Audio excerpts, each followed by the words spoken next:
Hey folks, how's it going? It's Wednesday, playing Stardew Valley with Lisa, Jeffrey, Nix, as usual. Welcome in. Hope you all had a good week so far.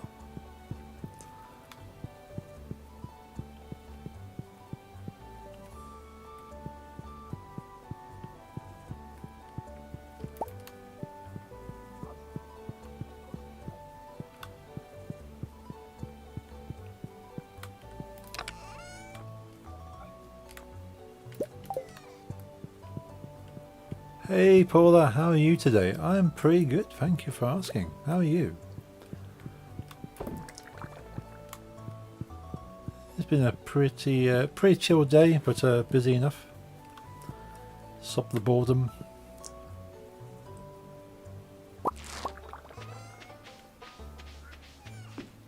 Good, good, good.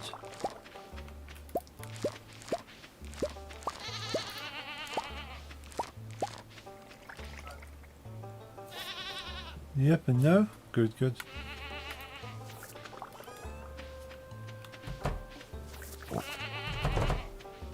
I feel that's just a little bit too loud.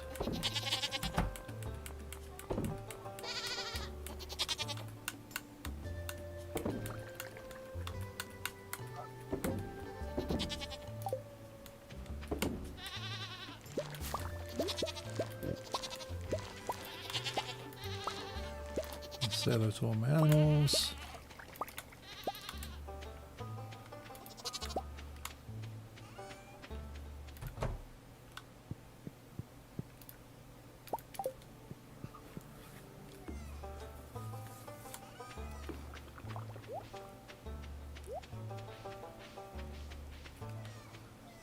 Yeah, I see that you've seen I've been trying out the AI art in my Discord.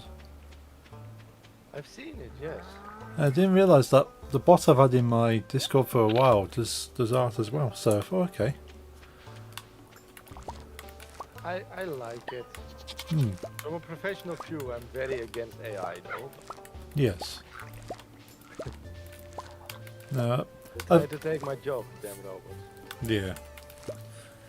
The robots will rise and take people's jobs. Yeah. Yeah, I thought I'd give it a go trying to create a wizard's house. That's kind of some, for like concept kind of ideas. Okay, come up with an image close to what I want, and then I can kind of take it from there.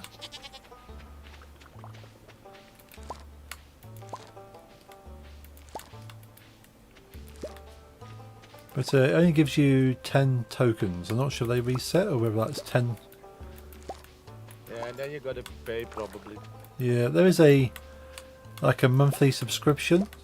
Well, it says monthly. You have to pay one go for the year, but I think it's something like $3-4 a month for 100 tokens a month for about $3 or $4 a month, which isn't much if you're using it a lot, I suppose.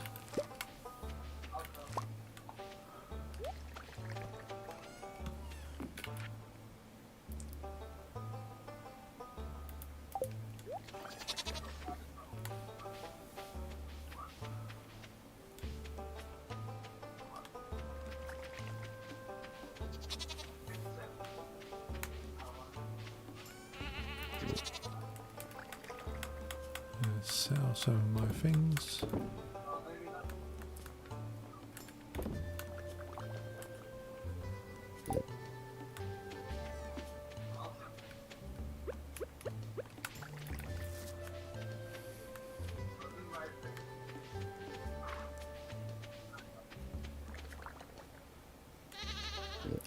Yeah, quite happy with that that wizard house I got in the end of the AI kind of testing, I suppose.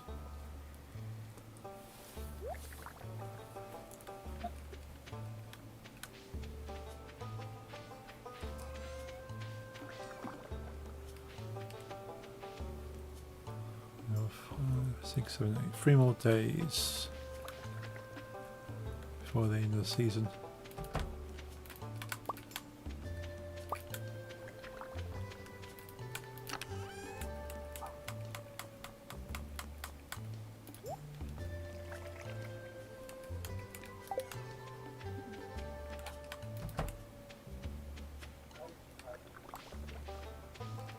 What are you doing wandering around, little goat?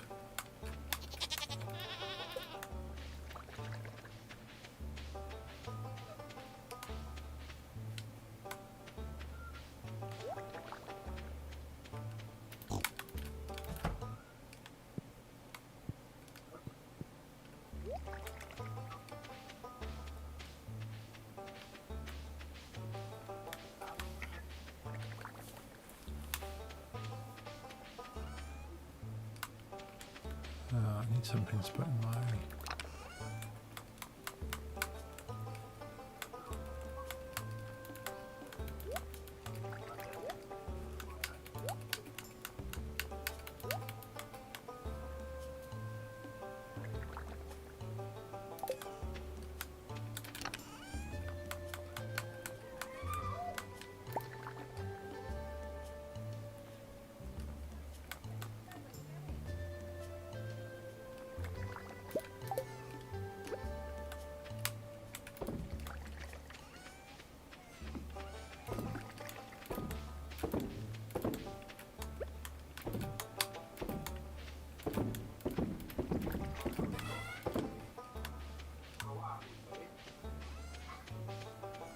John Smith.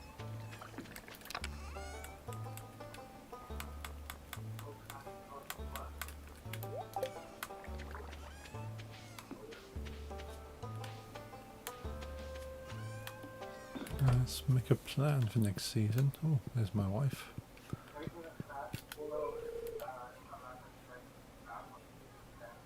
Very productive day. Thank you, wife. Oh, we've lost Nix.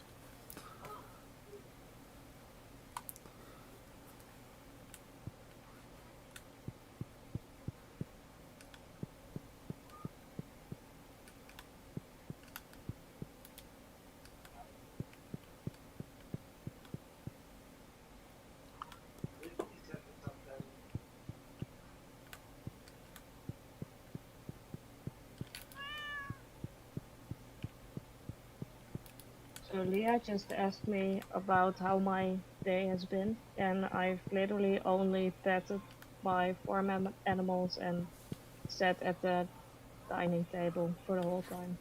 It's a Ah, good day. yeah. She was standing next to me the whole time. Probably just wanting to make conversations. So it's like, so how's your day been? Just been stood next to you. Yeah, yeah. I think she might think it's a bit weird for me to just be spending like 8 hours sitting at a dining table doing absolutely nothing. Hmm. I mean, I get her. If someone would do that IRL, I would also just try to ignore the fact that that's happening and just have a normal conversation. Well, yeah. You never know. They might be mentally doing something.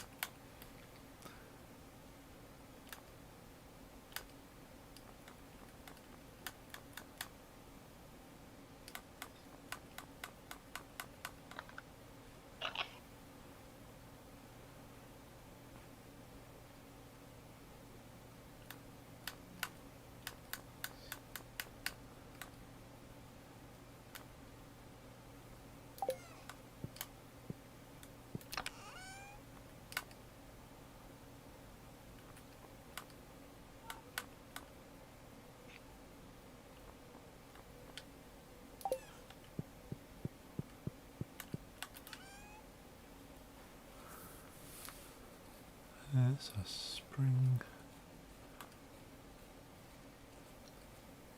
Oh, poppies.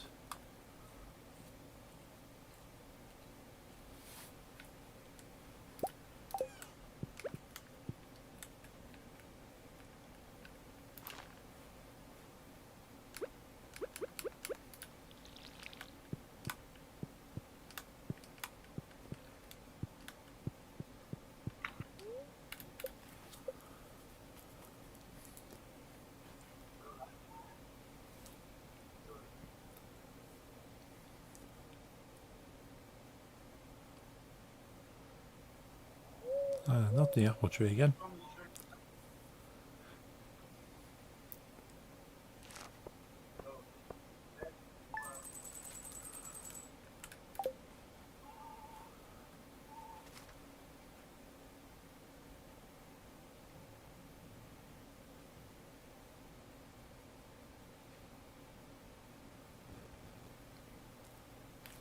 start prepping for summer.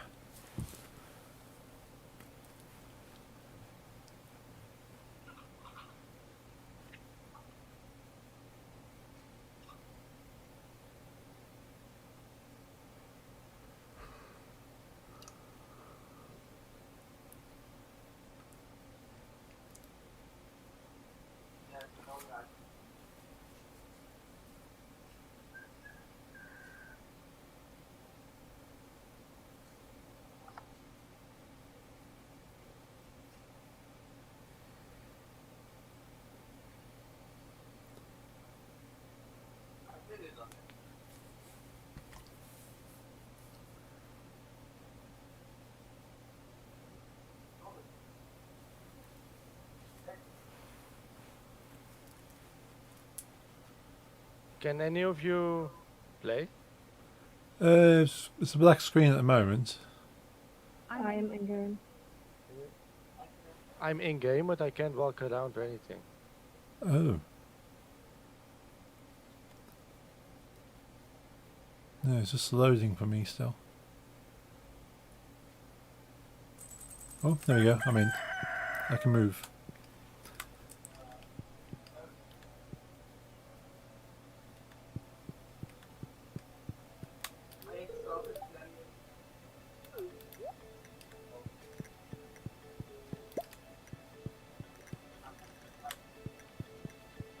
See how my cellar's looking.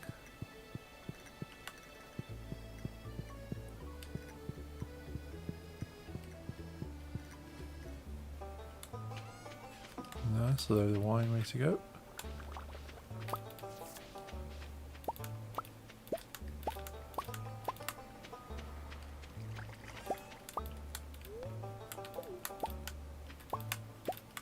Don't want to drink the wine. My game isn't working. Oh. Doesn't look like it's frozen because it's still animated, but your character's not moving. Lately my mouse is working. Like if I hover my mouse over things, I get like the Stardew little hand like pick it up. But that's it. It won't interact or anything. Ah, I just noticed I'm missing my heart. HU. What I'll do is I'll wait one day. right. Just pass out because I will pass out in my bed with full energy anyway. Okay. Most, and if after that it won't work, we'll because you all can play, right? Yeah, Yeah. I can play okay. I can enter buildings and I can go out. But I'll just wait and let you play, and if it's one more day, I will reset. Okay. Yeah, hopefully this works.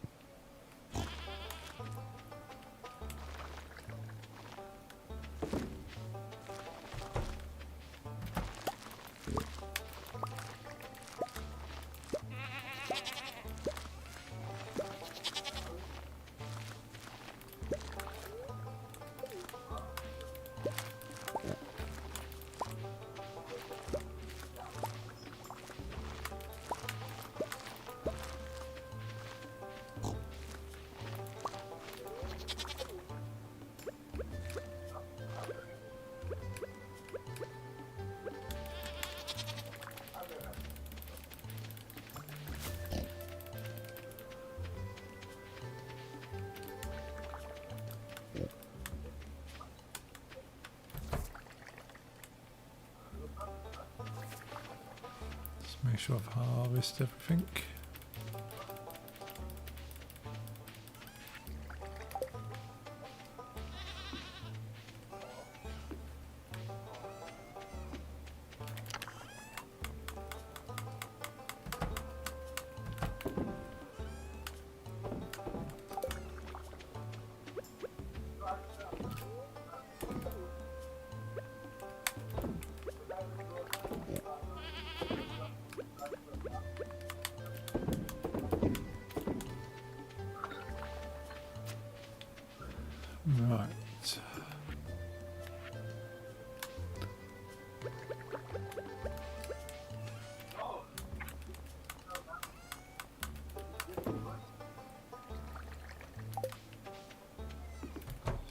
these in here.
Okie dokie.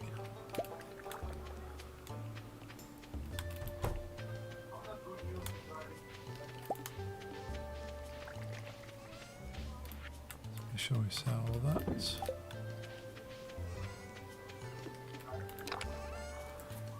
Did you get the movie theatre done yet? Yes, we got the movie theatre. I don't think I've actually not gone to the movie theatre in this playthrough for a long time. Did some time ago. Maybe been twice? Yeah, I should probably take my wife out to the movie theatre. Sorry? Should take Emily to the movie theatre, I think. Not done that for a while. What did you say? Hmm? No, I couldn't hear you over my music. Were you talking Ah. to me? No, I was just saying I should take my my spouse to the movie theatre. I'm not taking her for a movie. Oh, yes. You need movie tickets. I think I saved some. Oh, okay. Somewhere in one of my chests or the refrigerator. I sometimes keep them in the refrigerator. Of course. I have 18 in my right fridge. Because that's where you keep movie theater tickets. Oh, of course, yeah. It's the best place for a movie theatre ticket. I always keep them in my fridge. Oh. At least you know where they are. I shall plan a time and may borrow a ticket or two.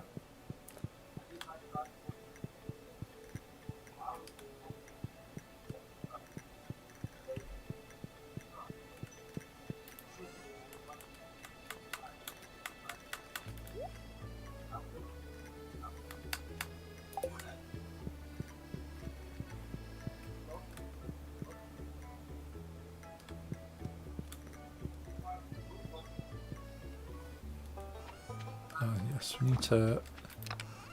need to populate some more cranberry.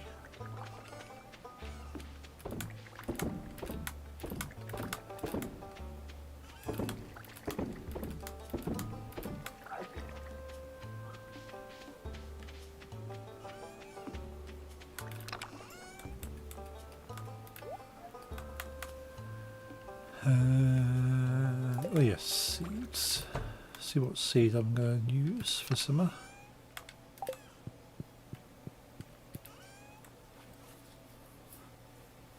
There's a spring, fall,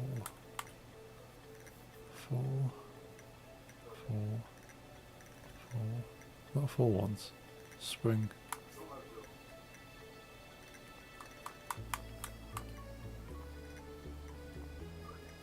Spring, summer. Blueberry. Cool, we can get blueberry seeds.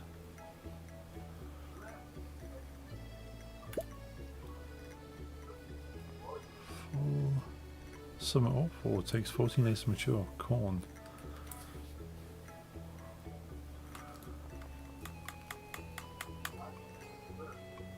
So a tomato, could do some tomato.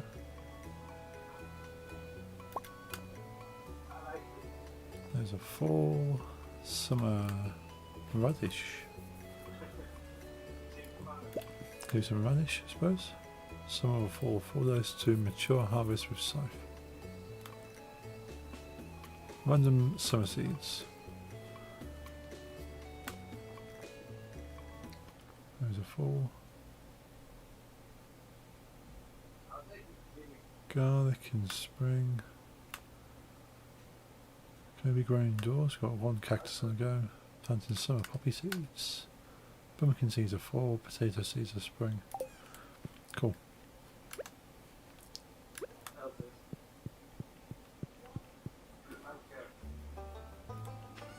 Oh, I was worried for a moment. That music stopped.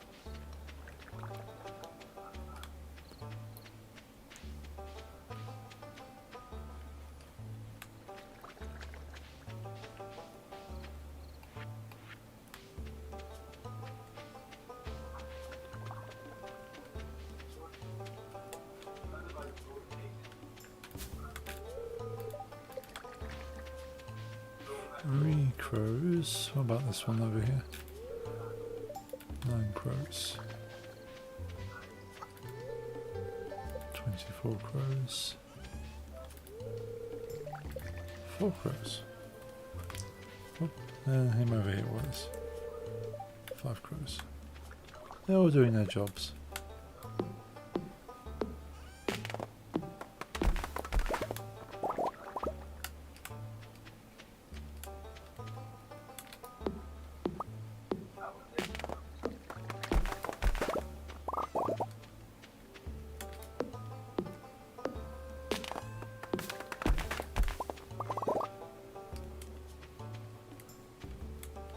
Take down these larger trees.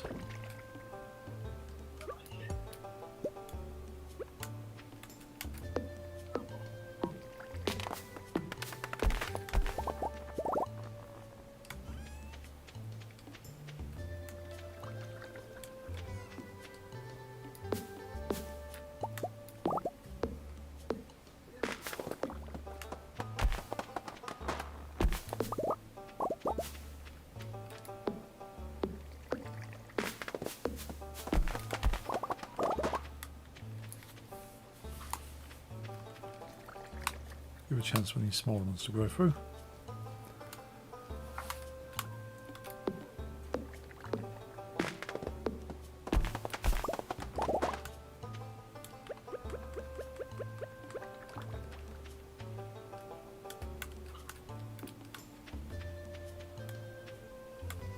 Awesome.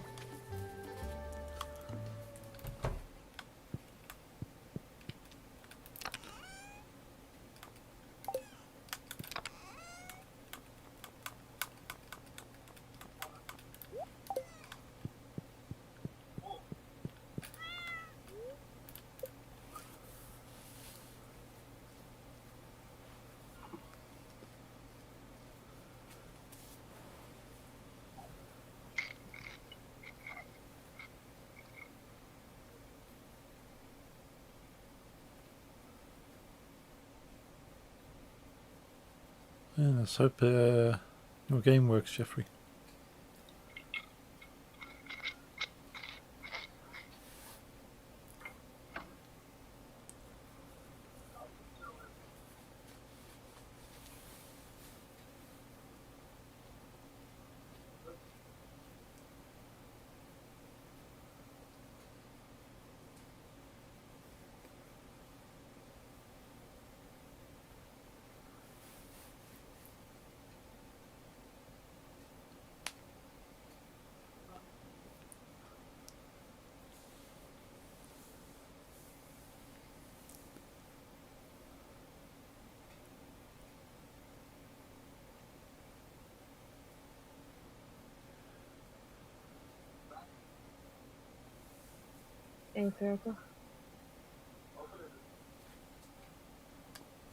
I hope it works if the game just lets me die. Yeah.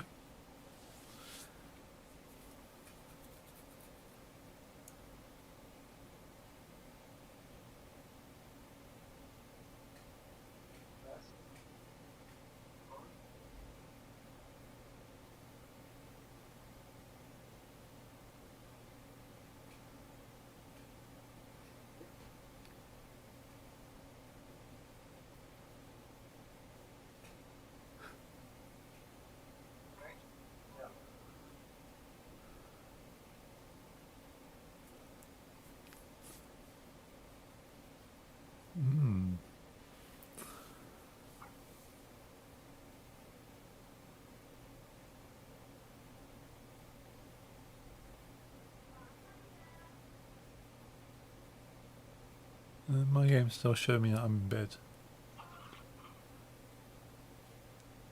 It's 2 a.m. and still not doing anything.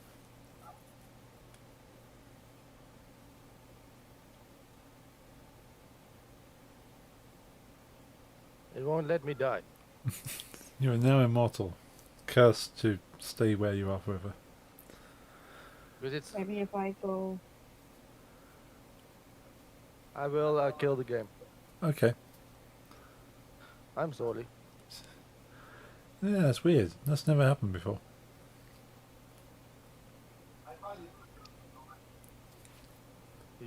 I have a big problem that makes the game unplayable, but you all can play on the server I host.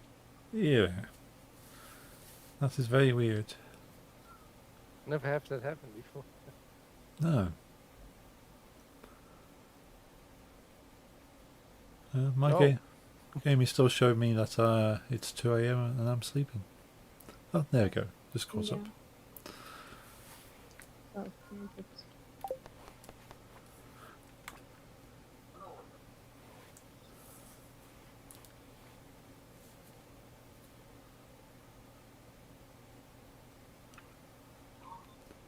So Stardew Valley is a funny thing sometimes.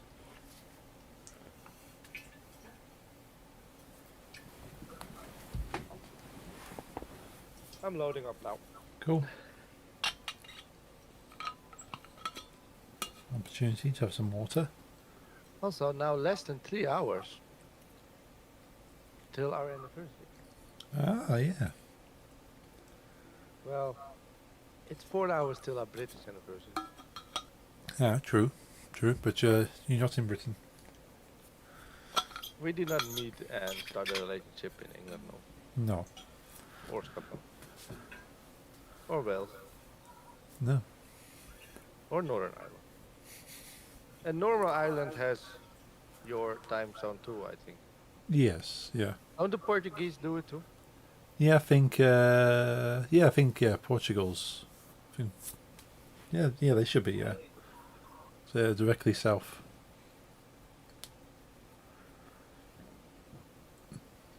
Not sure about Spain. Because France is to the south of us, but they have European time zone. France is the same as me. Yeah. But even if you draw like a line from London straight down, you hit France.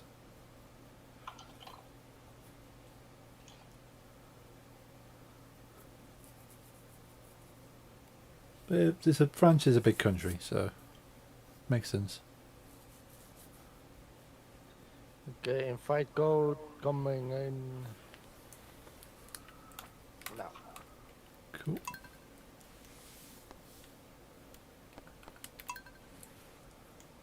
Connecting in.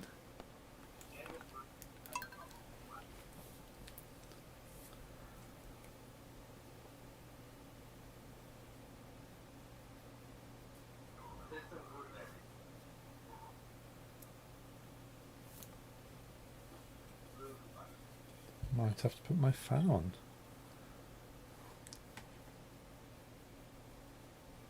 Been playing Stardew Valley and streaming certainly heats the PC up.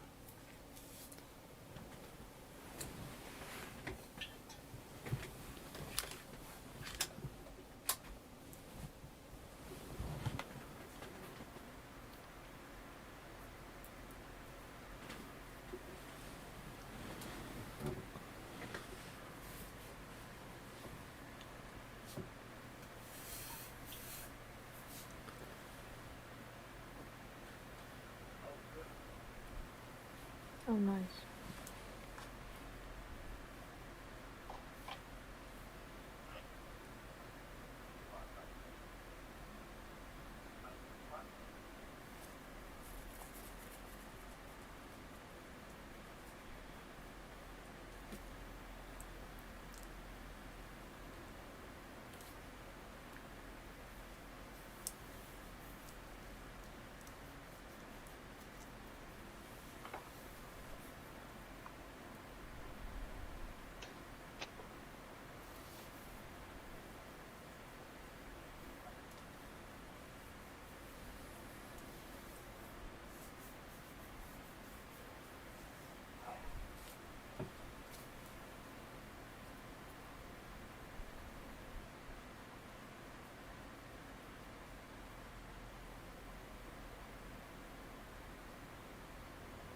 Leah says she watered some crops, and I have a feeling she might be lying. Ah.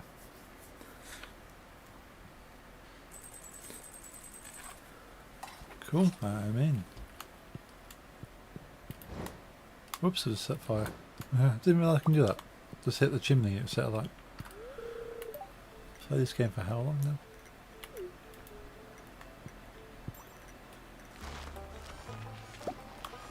Alright, let's try that again.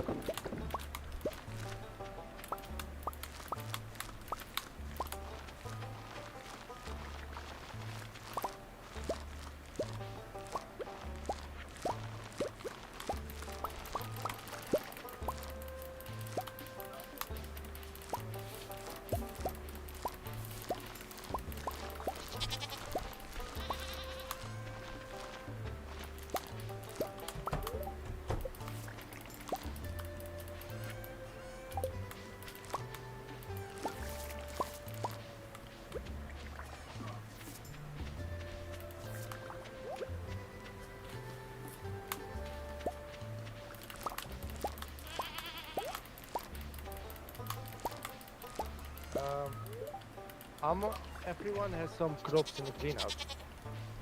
Right, Oh, yes. nice. Yeah, I did harvest them. Only Paul and Nix have some unequal growth. Yeah, because I swapped some of my strawberry for Asian fruit. Yeah.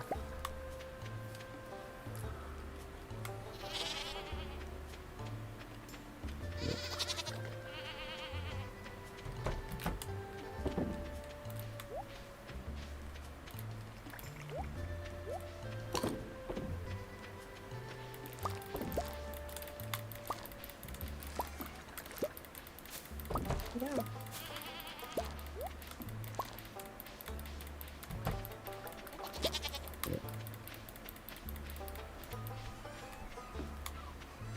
Ja,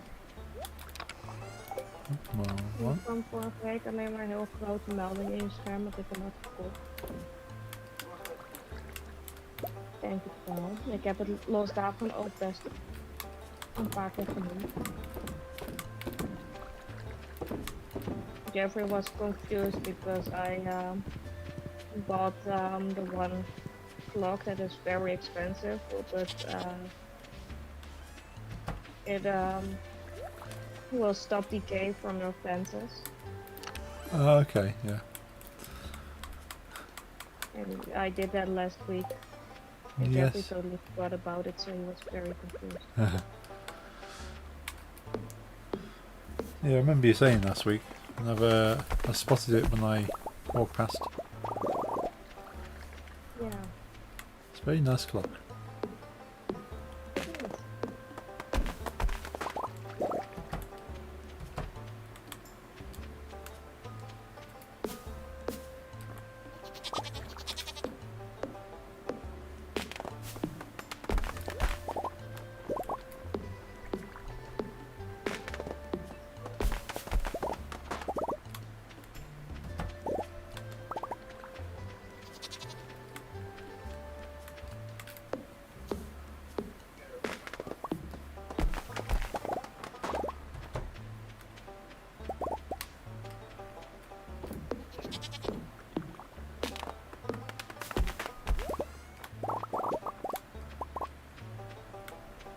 Cool. Let's remove this guy again.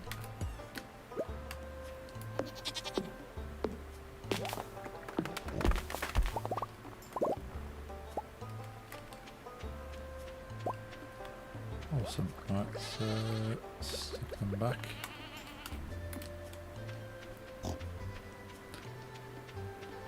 What do we have today?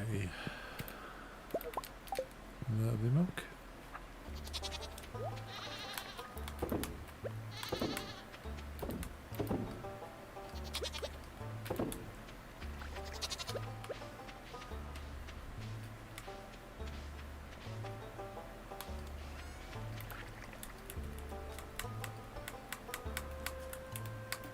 So the oil.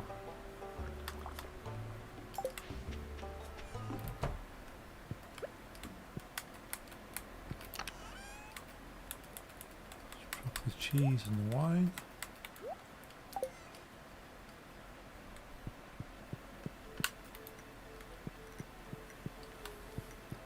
It's slightly concerning how fast the children move.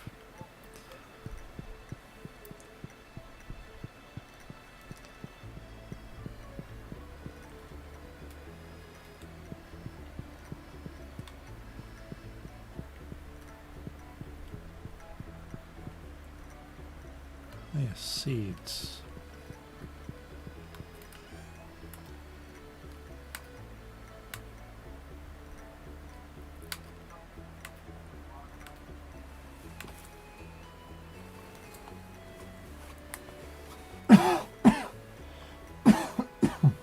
Ooh, excuse me.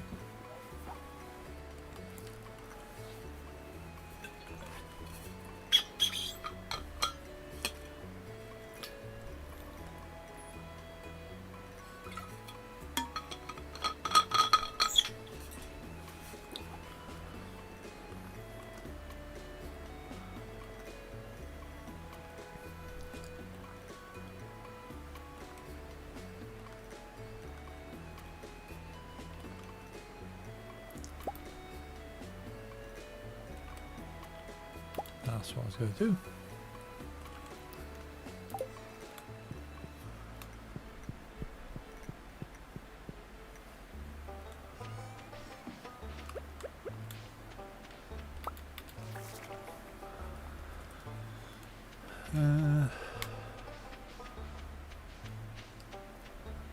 Might as well prep the ground.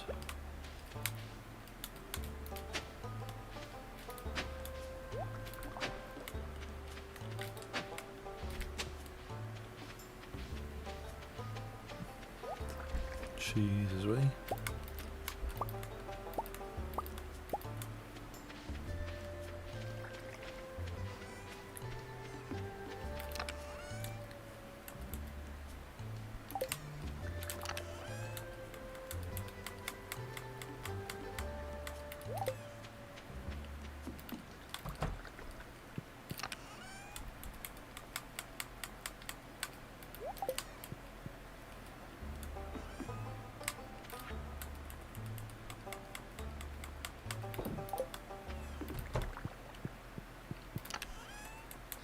All this stuff off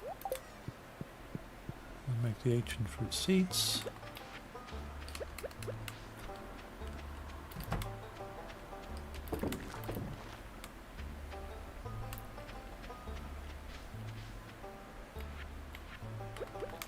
I think we're back to where we were now.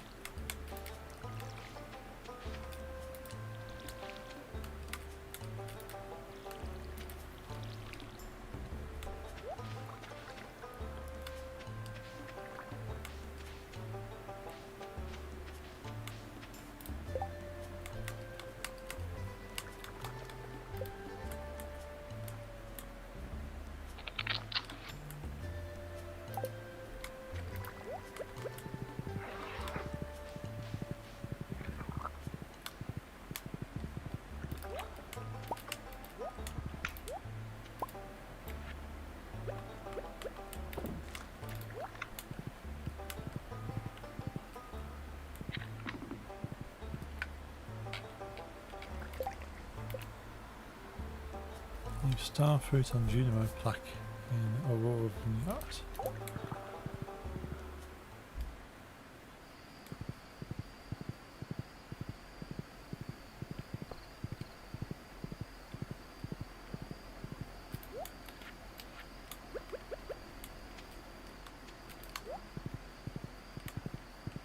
Can't go that way.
or two more before going to bed.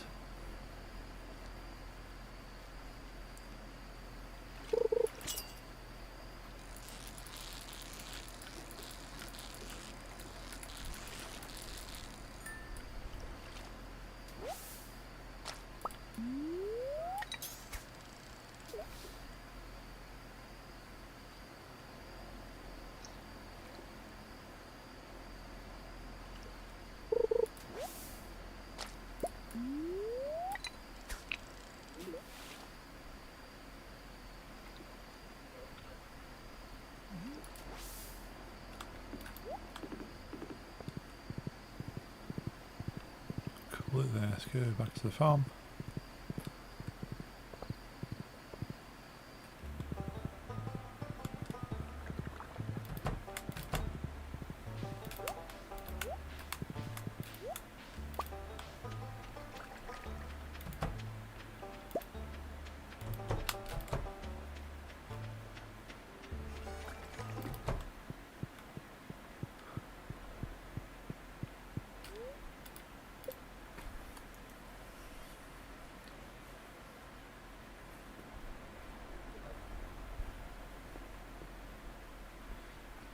You don't have to put the children to bed, do you? Because mine keeps running around at night.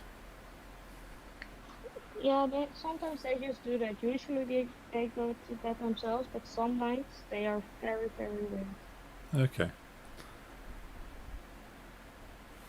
Yeah, mine is still running around the house at night. So is one of mine. The other one is asleep.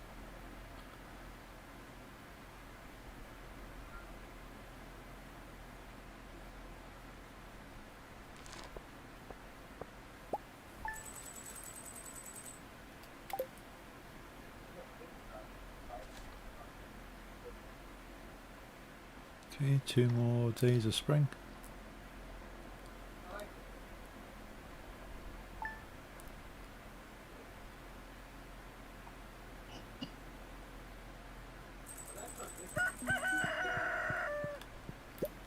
There's that apple tree. Where's the spouse gone? Is she outside? There she is. Emily spent the morning repairing a few of the fences. They should be good as new. Emily is lying. Well, maybe she was repairing, but she was just doing things. Yeah, It wasn't needed, but she was just doing. she was doing it anyway. She's doing it. It comes from a good place. Yeah. I never married Emily, but I've seen most of her story, and I don't see a person that would like lie or do things out of like bad intent. Oh no. Yeah, she seems very kind and giving and kind of spiritual, I suppose, in some ways. Yeah.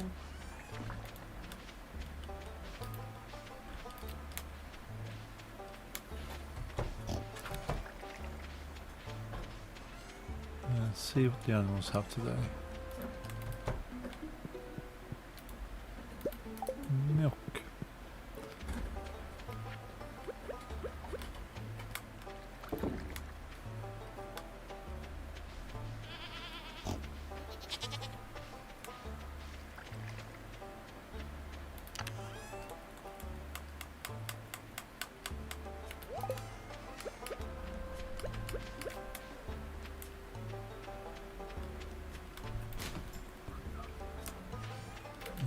Whoops. Oh, got more strawberries.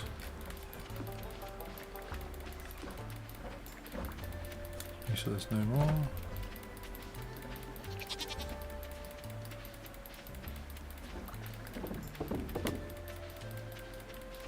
Nope, looking good.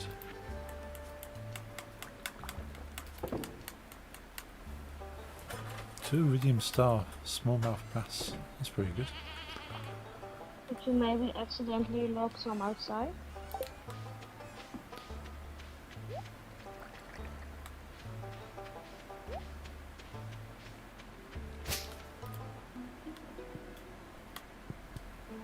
So it'll be a while for another baby dinosaur.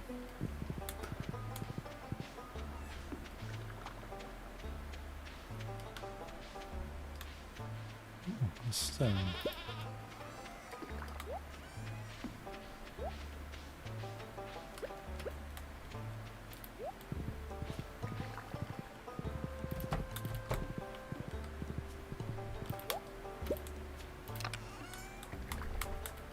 Let's drop that in the chest.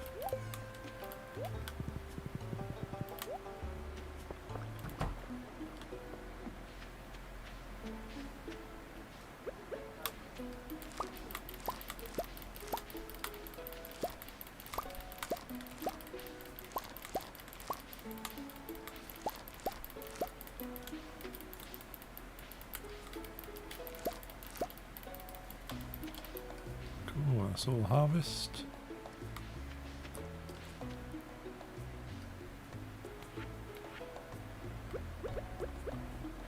Seven We ancient need fruits. 200 star fruit for the Unimog. Can I see it? Yeah. Yeah. I'm gonna bring starfood.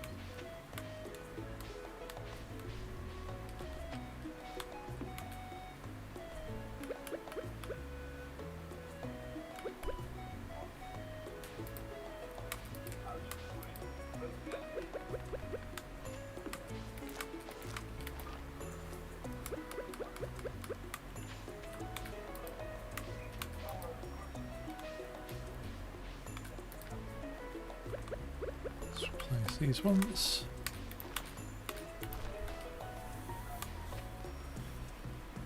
Still have a border.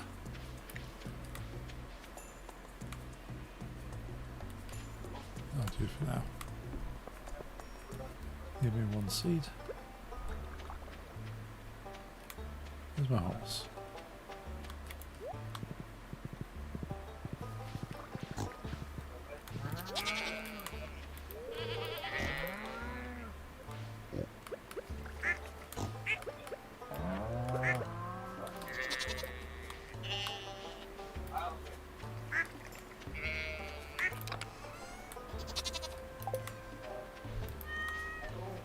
So there's a cow sow.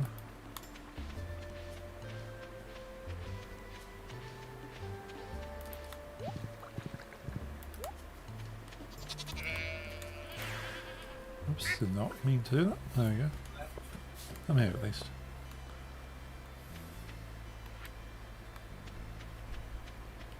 I can see the bundle, but I know it has to be done, so I will just put 200 in your chest.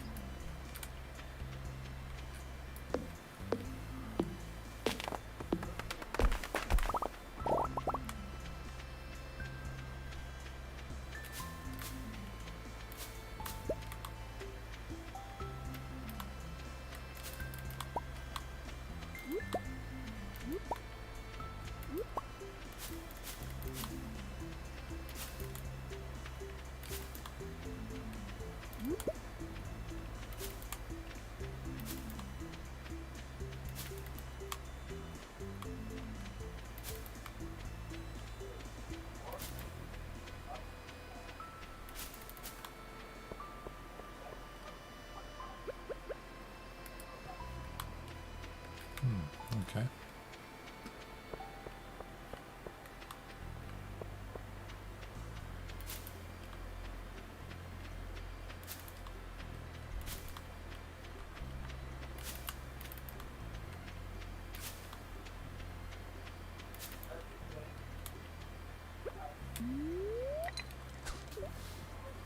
See if there's anything here.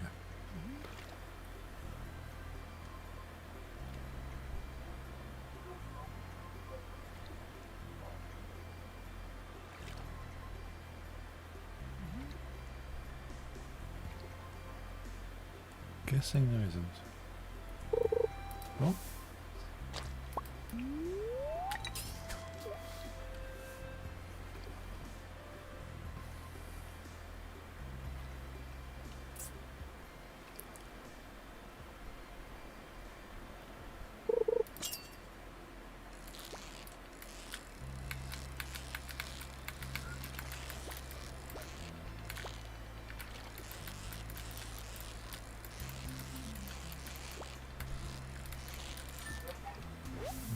this? What's this? Sunfish. There you go.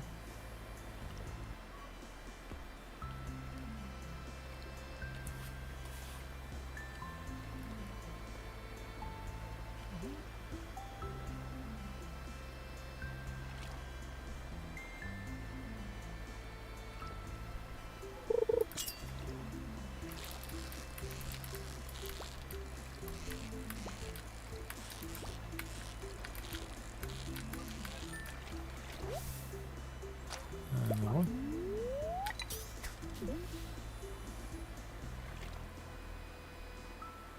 See, we get a few of these ones. Ooh.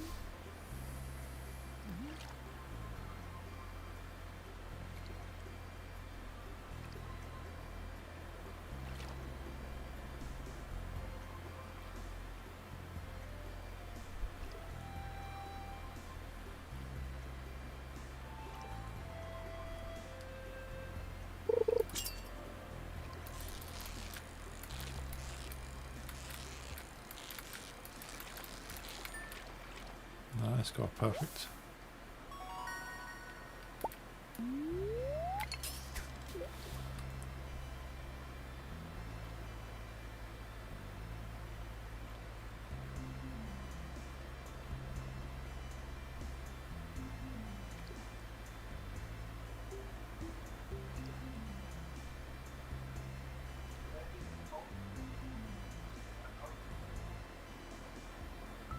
Bon Jovi. Bon Jovi. Bon Jovi.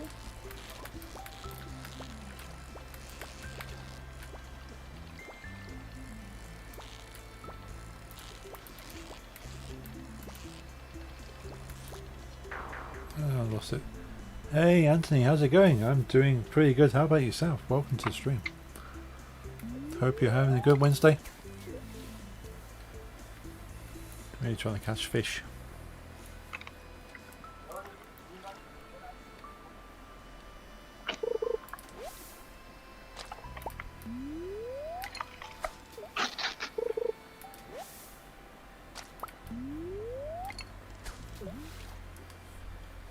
We had a pretty good run. See if we get one or two more.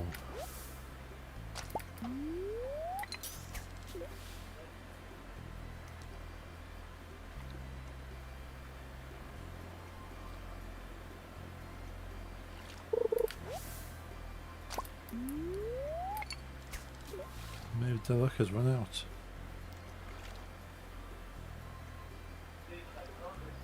Pretty good. I missed this game. Are you are making me want to get back into it. Ah. It is a really good game. Lots of fun. And this is a modded playthrough, so we've got all the extras in here as well. But it's really a quick game when you play this. This has been going on for 40 episodes, as you might see.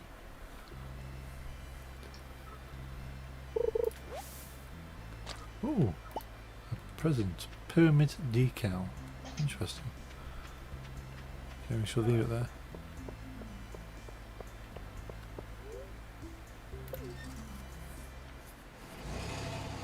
So did you, how do you used to play this, Anthony? You used to play on PC or console?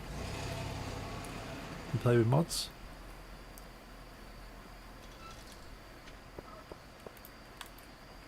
Inventory is full, wow.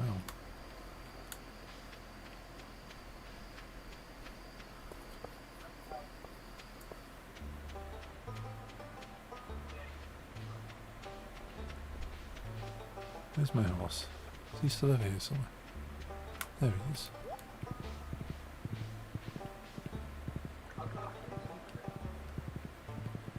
Now I have this game on my Nintendo Switch as well as on PC where I'm playing right now. Used to play it on PlayStation Vita. Oh, nice. Never had a Vita. I'd have quite liked one though.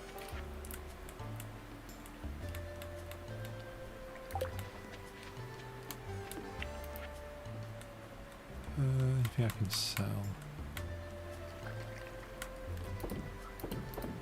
So we'll got one of those.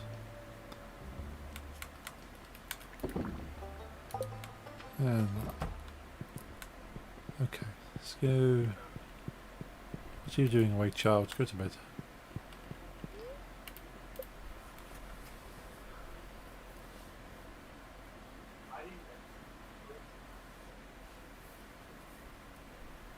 Yeah, never had the Sony portable game consoles. No, never the PSP or the Vita. I don't think they did them justice though. They could have done so much more with those consoles.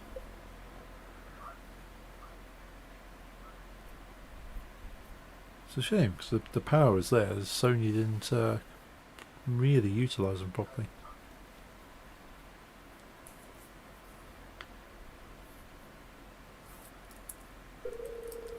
During the night, Romeo gave birth to a baby goat. Ooh, what should we call this goat?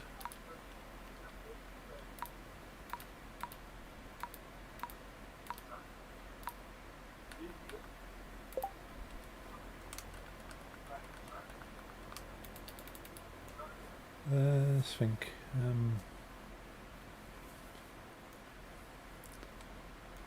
Almost to summer.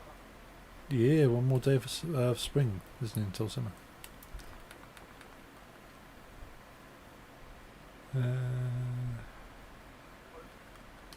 What should we call this one?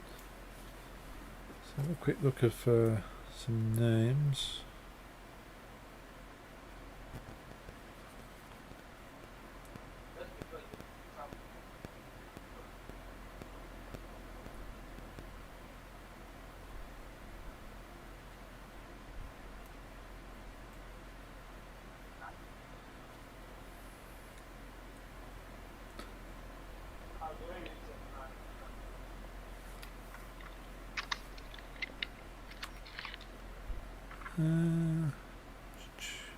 There we go, let's go for this one.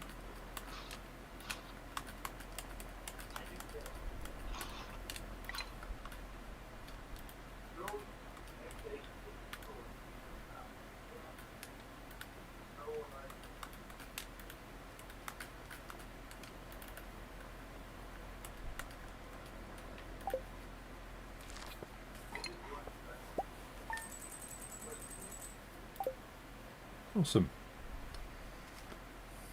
Last day of spring for year 4. By the way, Paul, the bot that still features the request is MoveBot. I don't know if you know that one. Oh yes, I've heard of Moobot. Oh yeah, I have it. I have it in my... I added it ages ago but never set it up properly. Well, that one allows music requests. Ah, no, maybe that's why I added it. I couldn't remember why I added this bot to my stream, but it's been sat there for months, maybe years. Looks like game's gonna die with me again. I see my Windows toolbar below. Oh dear. And a circle going round and round. Well, at least it's saved. It's an equal blue circle, not the... Oh, it opens. Oh, excellent. Yeah, maybe today's a bit of a tricky day. Apple has a rainbow one. Yes. I don't know what Ubuntu has. I have a PC Ik with heb Ubuntu. Stardew in test gedaan. I have a PC with Ubuntu, but I forgot to check what logo it has been loading. Yeah, same. I used to have Windows and Ubuntu on the same computer. Well, yeah. I really remember the old Windows one, the pixelated hourglass. Yes.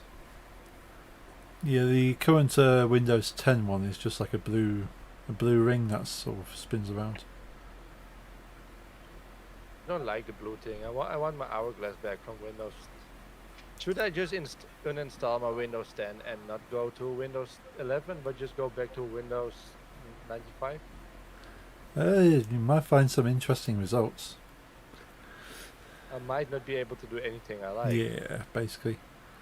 Nothing works. Like if everything you could do when that Windows was out, you could probably still do, but anything since then, maybe not. I saw someone on Facebook installing Windows 95 on like an old Android phone, like on an older Samsung model, like a model from 2010. Yeah. And just imagine, phones from 2010 could run something that needed a giant box with a giant processor and stuff. Oh yeah, yeah.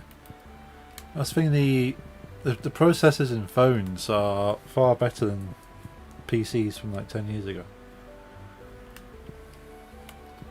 Like my Samsung phone has a quad-core processor, and you go back to like Windows 98, and then maybe a dual-core, maybe you have a 2-core processor, but yeah, you have quad cores or 8-core processor phones now. I just remember my first ever gaming PC was when I was in Windows 7. Windows 7 was just becoming a new thing, Oh yes. and I got it for my birthday from my father, Okay. and it was either 4 gigs or 8 gigs of RAM in there, and I remember friends being like, "Whoa, That's a lot. that's a lot." And like now that's budget PCs, you know that. Yeah. I think it was 4. It was 4. 4, and yeah. people were like, "Whoa." Because yeah, you can buy like a laptop with 8 in there, and that's kind of a good starter. But that was like top notch, you know, back then. Oh yeah. This was 2007. I don't know. I can't remember. I remember getting that PC with Vista on it. Oh yeah. Ooh, Vista. And when literally like the week I got it, they released 7, and I immediately upgraded because Vista sucked. Yeah. Vista's what 7 became really sort of. Yeah. It's like it was okay, but yeah, it just was slow and things didn't load Buggy. properly. Yeah, and buggy. Yeah. But no, Windows 7 did everything Vista was supposed to do, and it worked so much better. I still personally think Windows 7 was the most beautiful one regarding like graphics. Oh yeah, very Like very the- nice. Like the home button being like this glow, like this shining circle and the stuff. Windows 7 was the best looking one of all of them. Yeah. That's my opinion. Maybe it's nostalgia because it's the one I spent most time on as a teenager, but it's in my opinion it was very nice looking. Oh yeah, it's yeah, they really upped it, and they kind of went backwards with Windows 8 because they want everything square and angular, and 8 I hate. yeah, 10 is just boring. 10 is like a modern version of like the old ones. yeah, yeah. It's okay, it does its job, but 7 was more beautiful, more futuristic. Oh yeah, 11 is wannabe Apple. yes, yeah. Even like the all the icons in the middle of the bar at the bottom is very Apple, and yeah, they've just copied Apple. Everything about it.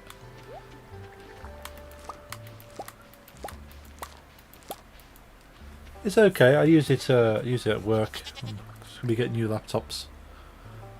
So yeah, it does a job, but it's, it just becomes confusing. So again, they try to be Apple and hide everything and make it very clean looking. And you go, well, I don't need it to be clean. I need it to be functional. I need to know where things are. I need to change stuff.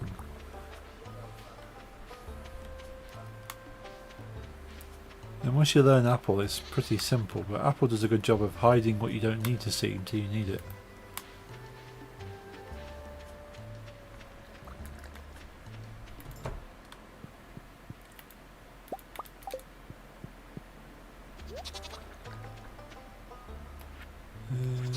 Milk.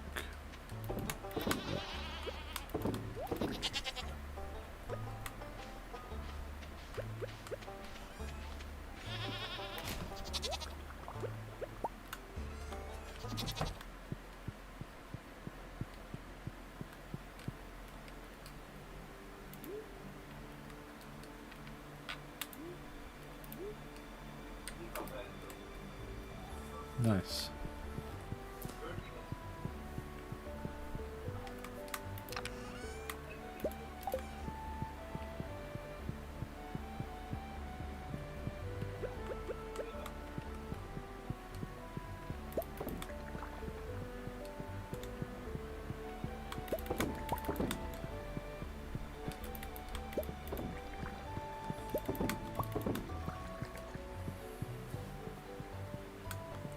It's taking him some time on the side here.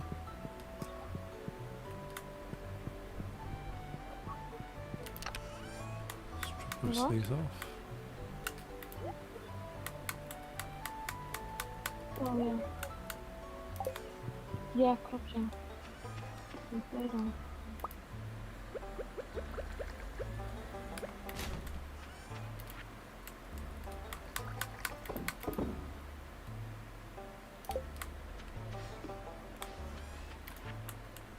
Do you know Hannah Montana OS, Paul? And Montana? Hannah Montana OS. OS?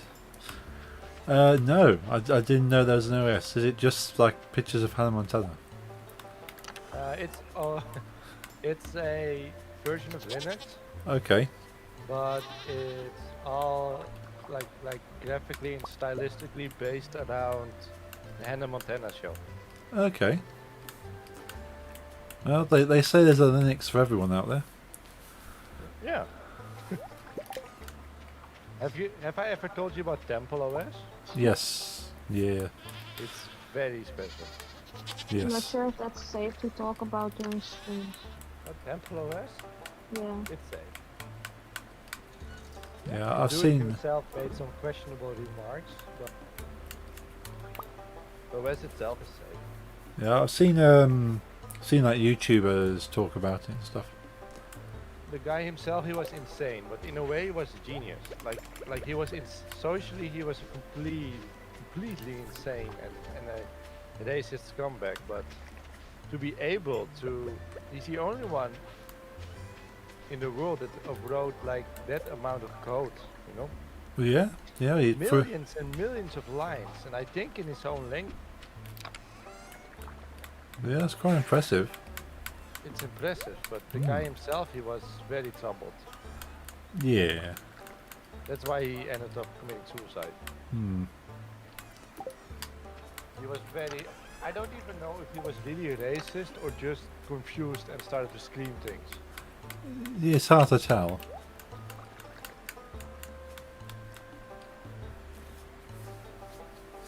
But yeah, it's impressive what he produced, but obviously built it for a purpose, like a lot of these things. But yeah, I know there's a different version of Linux out there for pretty much anything you want to use it for. Temple OS is tied to Linux. Okay. It's a It's complete own thing complete. made by Stardew. Yeah, that makes it really impressive because yeah, most people just take like the Linux kernel and build something off of that, but yeah, to build your own app. He built the whole thing from the ground up, from the core, all himself. Every line of code by himself, nothing borrowed from others. Hmm. That's why it's impressive, but the OS itself is basically unusable for a normal person. Well, yeah, The guy itself was very problematic. yeah.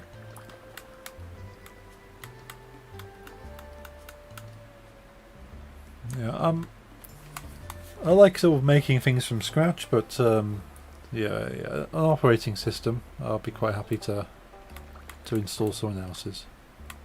If you ever make a OS, I will use full OS or Hug OS. Yeah, probably Hug OS, yeah. I would use it. Yeah, I don't know what I would, what theme or purpose I'd use for it, but I'm sure I'll find something.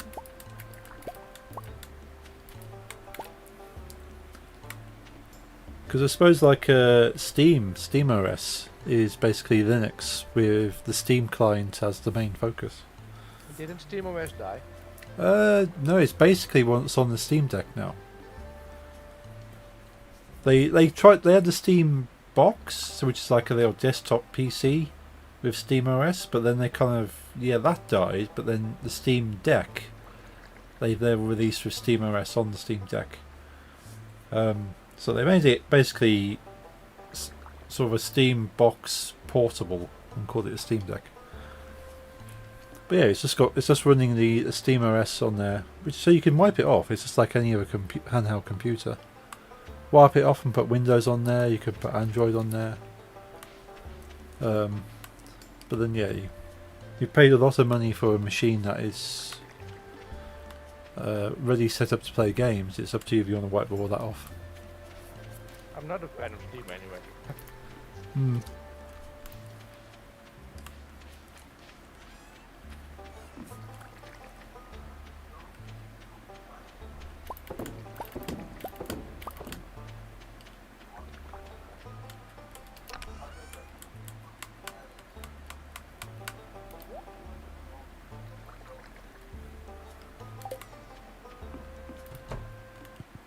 Let's drop these in here.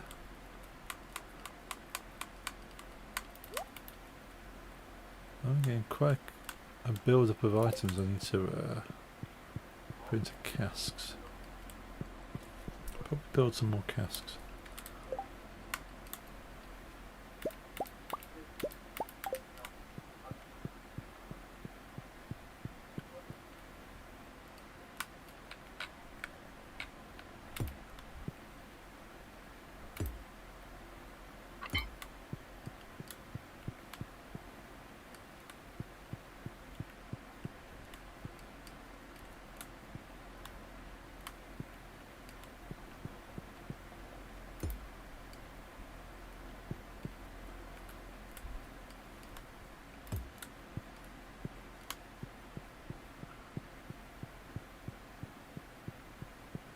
So we got a few more going before I go to sleep.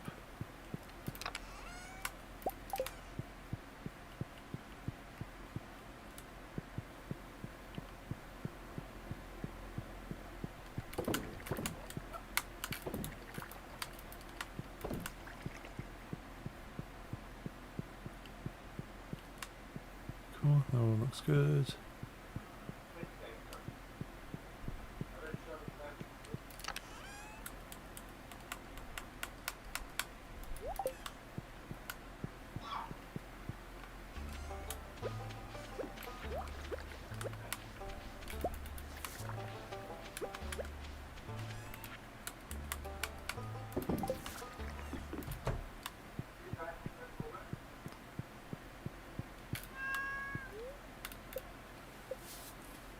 Sorted.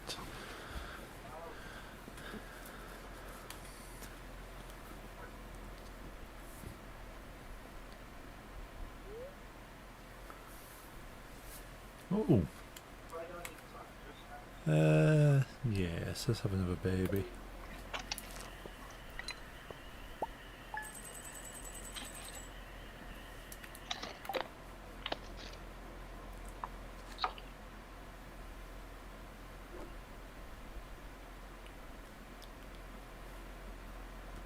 Yeah, I'm not sure if I'll ever install Linux again on this main computer, but I do have another computer I'm playing around with Linux on. On my gaming / streaming PC, I just use Windows. Yeah. There's no need for Linux.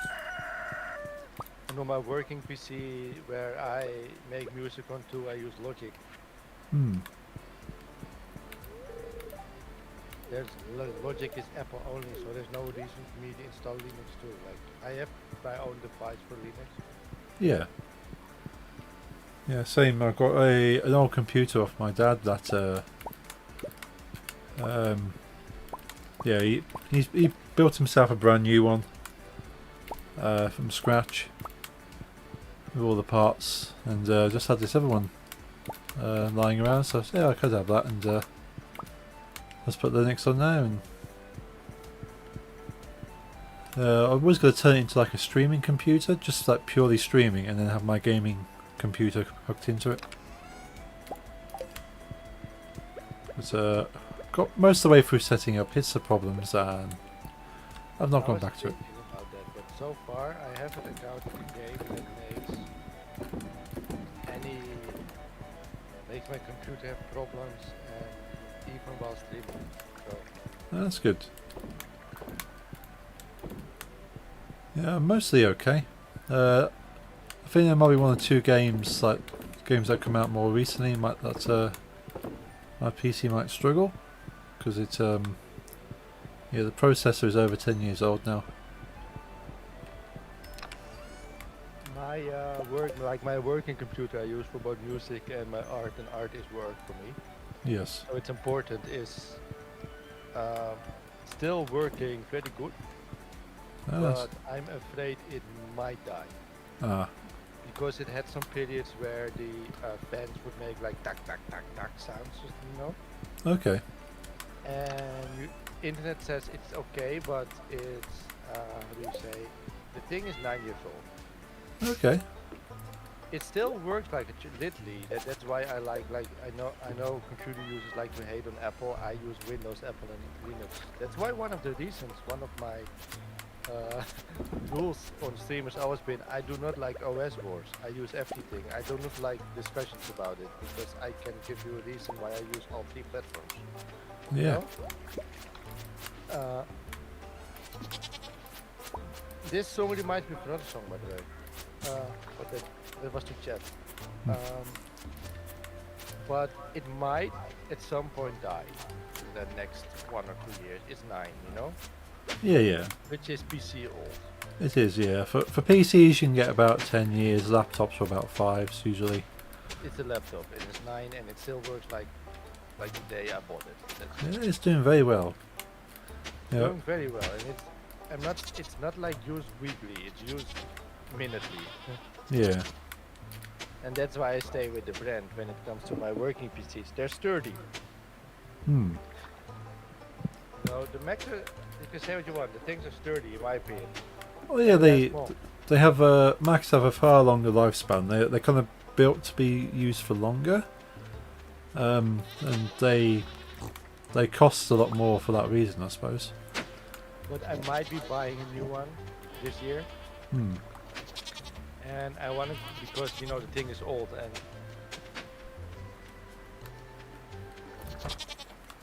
Thank you! Sorry, I gotta subscribe. Oh, Uh, but yeah, it's 7 months! That's dedication to me. But what I was saying, the one I picked is that I picked like a regular Mac yes. that was going to be around 2,400 euros, which is a lot of money. Yeah, yeah. But I was like, this is a regular, you know, mid-tier one. Hmm. And my father literally told me, if you're gonna buy a new computer anyway, you use that one for 10 years. You know, 10 years is long. Yes. Go all out. So I'll probably be spending around 3 to 4, somewhere between 3 to 4k. Hmm. And it's gonna be a very, very strong specimen. Well, yeah. If you're gonna be using it, you want to have the best you can.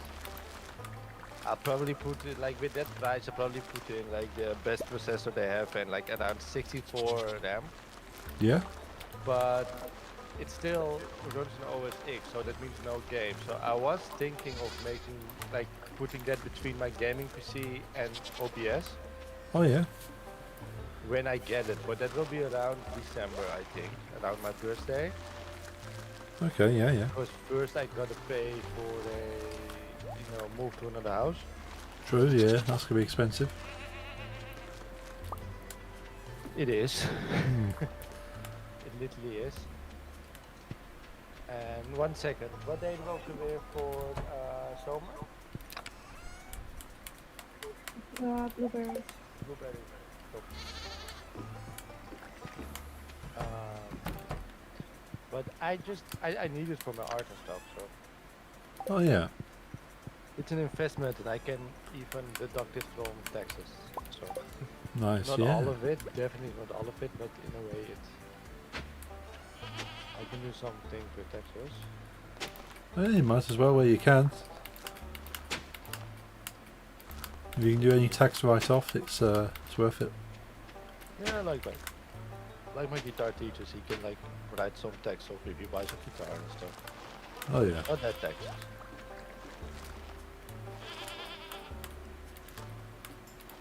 Like I gifted you for £20 for your birthday. You can give me 5th of December. You just give me a 4K Mac if you want. Yeah, we'll see how it's going by then. Maybe if you While you're at it, like at least I want to. Yeah. yeah. I mean, you're already buying one, so that's what. And maybe another PS5. I mean, we already own one, but the living room, you know, I have to like carry it up the stairs all the time, and it's Oh there. yeah. Yeah, much more convenient to have it one upstairs I as have well. a bad back, you know. Oh yeah. I've seen the PS5s have dropped in price as well, which is pretty good. Yeah, I noticed. I got an email from when Lisa and I bought it. It was right before the whole shortage and stuff. We just paid regular price, Yes. so a little bit below 500. Hmm. And after that, it became insane. Literally, we were talking 700, 800, 900 for the console. Ooh, yeah. Yeah. And I just got an email from my main gaming shop that like, hey, you can buy a PS5 with us now for €470. I was like, Nice. Yeah, I think it's Yeah. it's four. I think it's £400 in the UK. I don't know. I think that's all. I've noticed about expensive things, about console guitars. Hmm. Is when it comes to UK, US, EU, they just change the symbol. They don't even calculate like the exchange. It's just like, okay, it's €1,000, it's £1,000, it's $1,000. Yeah. It's not fair. And then you think, why not buy it from the US because dollars are cheaper? But then you pay like taxes, import and stuff. Yeah. Yeah. It's not doable.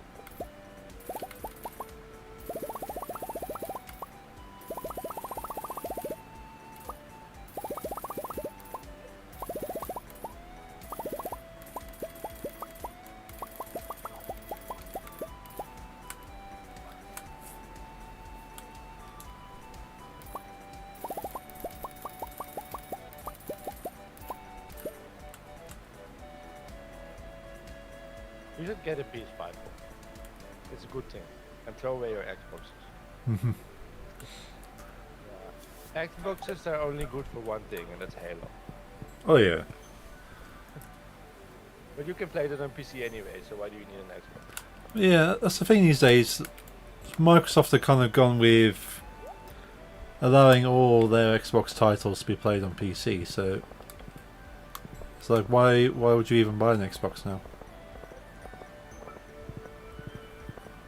But still tempted to get an Xbox Series X eventually. But at the moment, there's nothing I need it for. No, I will follow you. Nah, I don't mind Xbox. Umid still owes me an Xbox, by the way. He threw away mine. Umid literally threw away my Xbox One. Threw it away. He threw it away. Why you be throwing away Xboxes, Amit? I don't know why he did it, but he had an Xbox One, and I was talking for. I'm a big Halo fan, you know. Hmm. Halo, it released every game on PC Yes. except Halo 5. Okay. So I've been talking for the year about wanting to borrow someone's Xbox One to play the Halo 5. I would buy the game myself. I don't care. Hmm. Just let me borrow an Xbox One. Hmm. Because I have bad experience with emulators from current gen, you know? Yeah. Yeah. just- PS2 works fine. Current gen, mostly not. No. And Umid had an Xbox One, and he was like, no, I will not lend it to you because I use it, blah, blah, blah. And then at some point I asked him, can I borrow your Xbox One? I really want to try Halo 5 before I play Halo 6, which is coming to PC. Yeah. Dude says, oh yeah, I forgot to tell you, I threw it away. And I'm like, if you threw it away, you could have given it to me, not even borrow, give it to me, you throw it away. Yeah. So now I regard that as him throwing away my Xbox One. Oh, of course. Yeah. So he needs to buy me an Xbox X. It is very rude. Very low. Yeah. Not an S series, those suck. I want an Xbox X. Yeah. It has to be an X. You want the best processor. Of course, he threw away my Xbox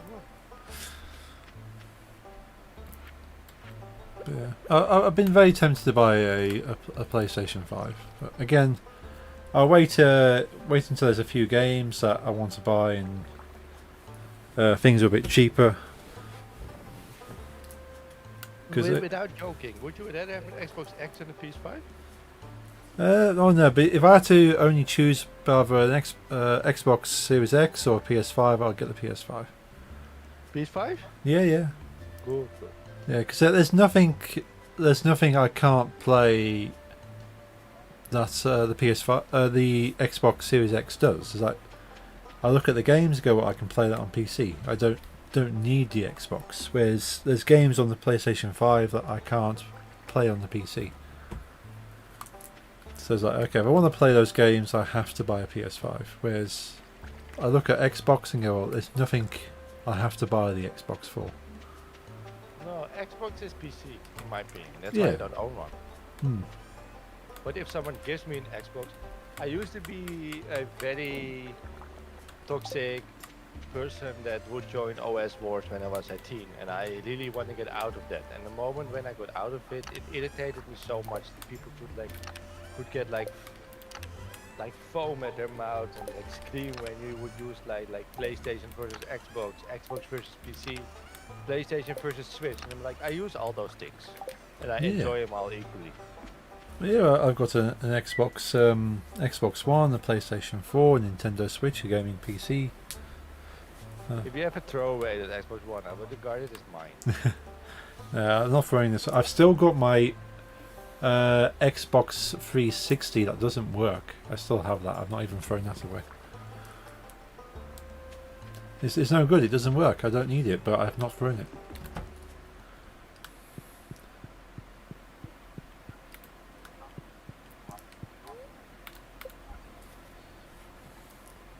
It was rude. It's very rude. It's rude for him to throw it away, honestly. The guy owns a PS5 now, by the way. It's funny, when me and Lely met, I didn't use PC gaming. I stopped PC gaming from 2012 till 2020. Hmm. It's. Have I ever told you the story about how I got into making art? Don't know. Because of a game addiction. Oh right. It's quite funny how I got kicked out of high school. Yes. I'm Service quite close. open about that. Also, why does it say 2 out of 3 players who died? I was kicked out. Oh fuck. It's just rejoining him. Okay, so I was addicted to online games, especially.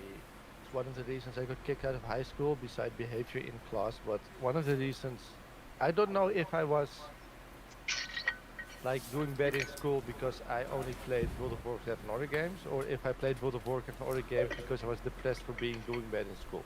Yeah. Yeah, Yeah. somewhere in there, I got addicted to stupid, repetitive grinding games. Yeah. Spending hours and hours behind my gaming PC with 4 gigs of RAM. Yes. At some point, I redeemed myself, became a better person. I got a high school diploma on my own, in like by following some evening classes. Yeah. And my father was like, to keep you off of gaming and get you a new hobby, I'm gonna make you switch to Mac. Ah. So he bought me a Mac because you can't game on that, but you can record music on it, Yes. which I did. At this point, I already was an okay drawer, I always drew my whole life just on paper for fun. I started a band, I started a black metal band named Heaven's Fall. Hmm. I'm still, like literally 6 months after joining Heaven's Fall, I joined the metal band with my mod Vivian, included mine, Yeah. with her. But anyway, I switched OS to keep off the games. Right. Because I couldn't, play PC games on a Mac. I started a band, I found some band members, we recorded, we had some music, and I was satisfied with the music, so I wanted to release it. Then I tried to hire a graphic artist, Right. but I didn't have like 300 euros. Oh yeah. Yeah. So then I was like, yo, these Apple thingies, They have a lot of graphic programs. Or like how do you say? In, they come with them, you know. Yeah, yeah. I don't know the English word. I know the Dutch word, but like they already like they are like Pre-installed. yeah. Yeah. So it was like they're integrated, yes. So I was like, let's try that because I want to release this album and I need an album cover and I know how to draw. I've got this new computer from my father with all these new options I didn't know because I've been a Windows user for like almost 20 years. Let's try this thing. And that's how I got a love for digital art and for graphic design. And in my opinion, that's kind of funny because most people I talk to are like, I have a love for graphic design, so I bought a Mac and installed like Adobe Suite.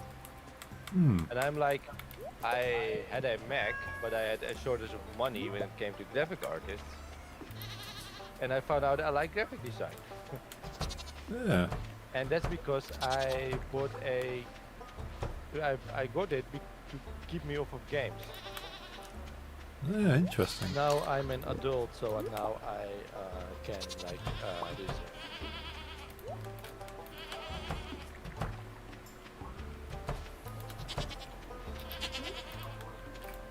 Yeah, and you're an adult with adult money. Responsibility.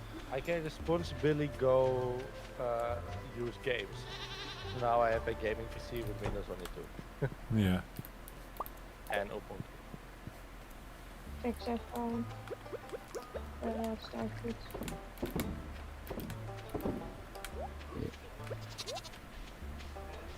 Fix the Stardew. You fixed. Nee, zei ik al net. Ja, ik had hetzelfde probleem met het ene gebouw. Hello, Pip.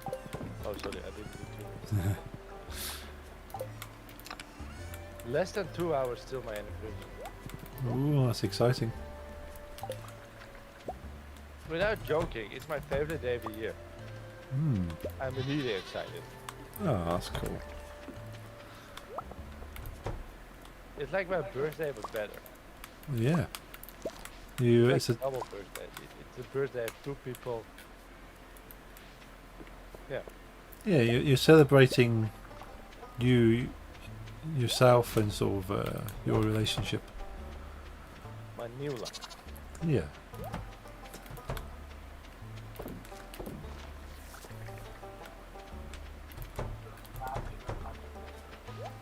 Ja, ik vind wel een beetje relatie arrogant van je.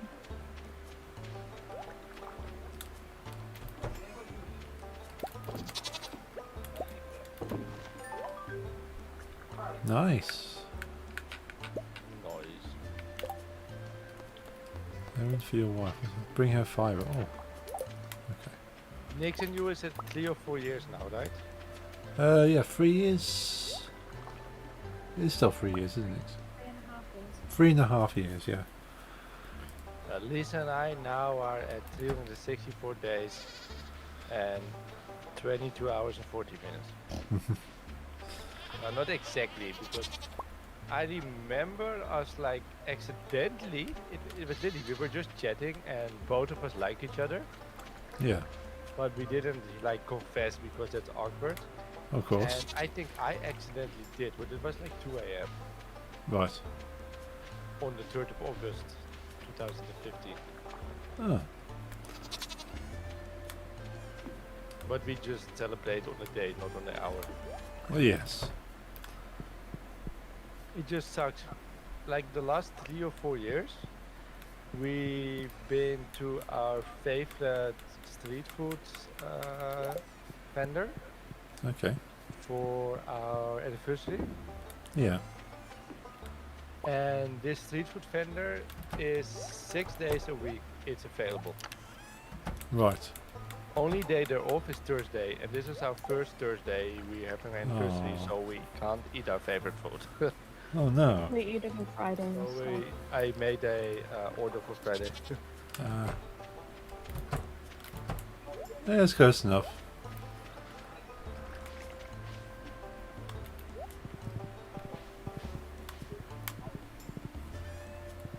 Yeah, Oh. my Nix's anniversary is in winter, so there's not a lot you can do that time of year. But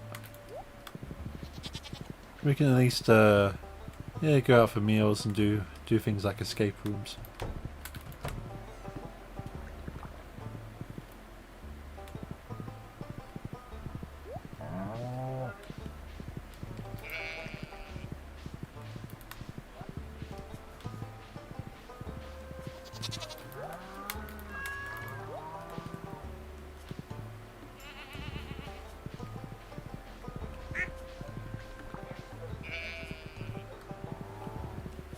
Whew. Yeah, thank you everyone who's been joining the stream so far. I appreciate Really? you. Yeah, just thank anyone who's been joining the stream. I always enjoy your stream. Oh, thank you.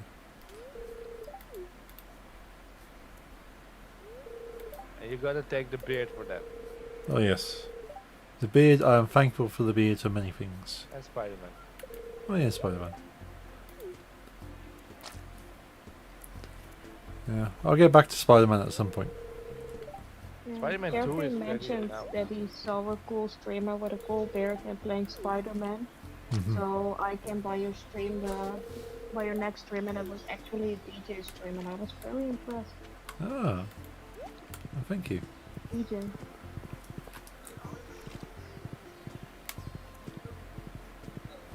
Yeah, I'd like to play more Spider-Man. Probably play the Miles Morales sort of. Miles Morales is nice, but in my opinion it wasn't worth the money because I paid full price for it when it released. Right. And it feels like the length of being a DLC to the original. Yeah. It looks like it's set up that way, but yeah, charging full price is a bit much. Yeah, it's a bit short. It was very fun to, because I paid full price. It was one of my 3 release games for PS3. Yes. PS3, sorry, PS5. Yeah. When I ordered the PS5, I got Miles Morales, new Call of Duty back then, and Demon Souls for it. Ah, cool. So being able to like swing on spiderwebs through New York in PS5 graphics was epic. Ah, yeah. But when I finished that game, I was like, this is not even a quarter of the original Spider-Man. You just released something to be able to sell with these damn PS5s and Xbox Ones. They were Xbox X's, I think. Yeah.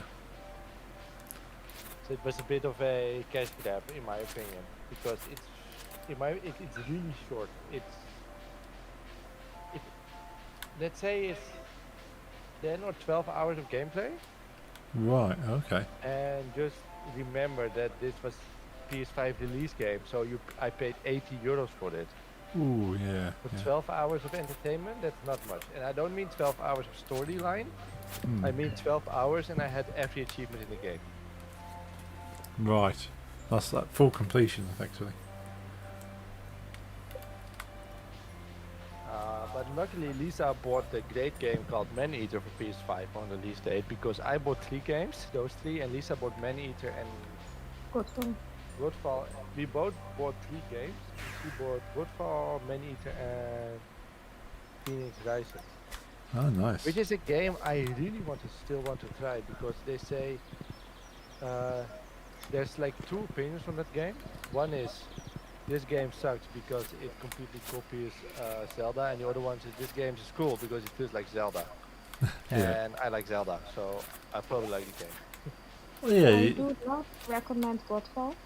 No, Godfall was a waste of money in a way. It was Ah. not a fun, Well, it's in my opinion.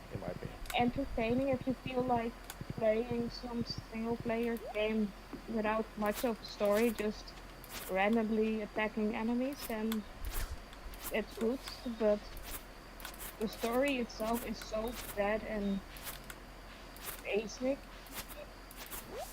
Right. Yeah, there's a place for those kind of games occasionally where you just want to go out and kill things and Yeah, Just kind of switch From off. time to time, I do enjoy that. Like, I don't mind if games don't have story, This is very grindy, very grindy. but I do not really recommend it because it seriously has like the most basic story you can think of. So Hmm. You have to like yeah, grind no. like the first level 6 times to be able to do the next one. Otherwise, you don't Ah, have the right like equipment and stuff. So gotcha. if you really feel like doing nothing but still want to do something, then that's absolutely the thing you need. And so that's, in my opinion, always a cheap way to get people to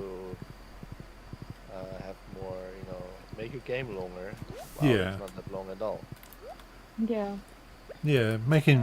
Making people grind for levels is just it's kind of puts more hours into it. And Phoenix Rising, I never finished. I did like it, but I was tired at the end of the day. And the day after, I had a lot of things to do, and at some point, you don't feel like picking up a game, Yeah. So I should probably start over if I want to play it again. And Man Eater is amazing. Ah, Lisa is someone I can tell about her after 8 years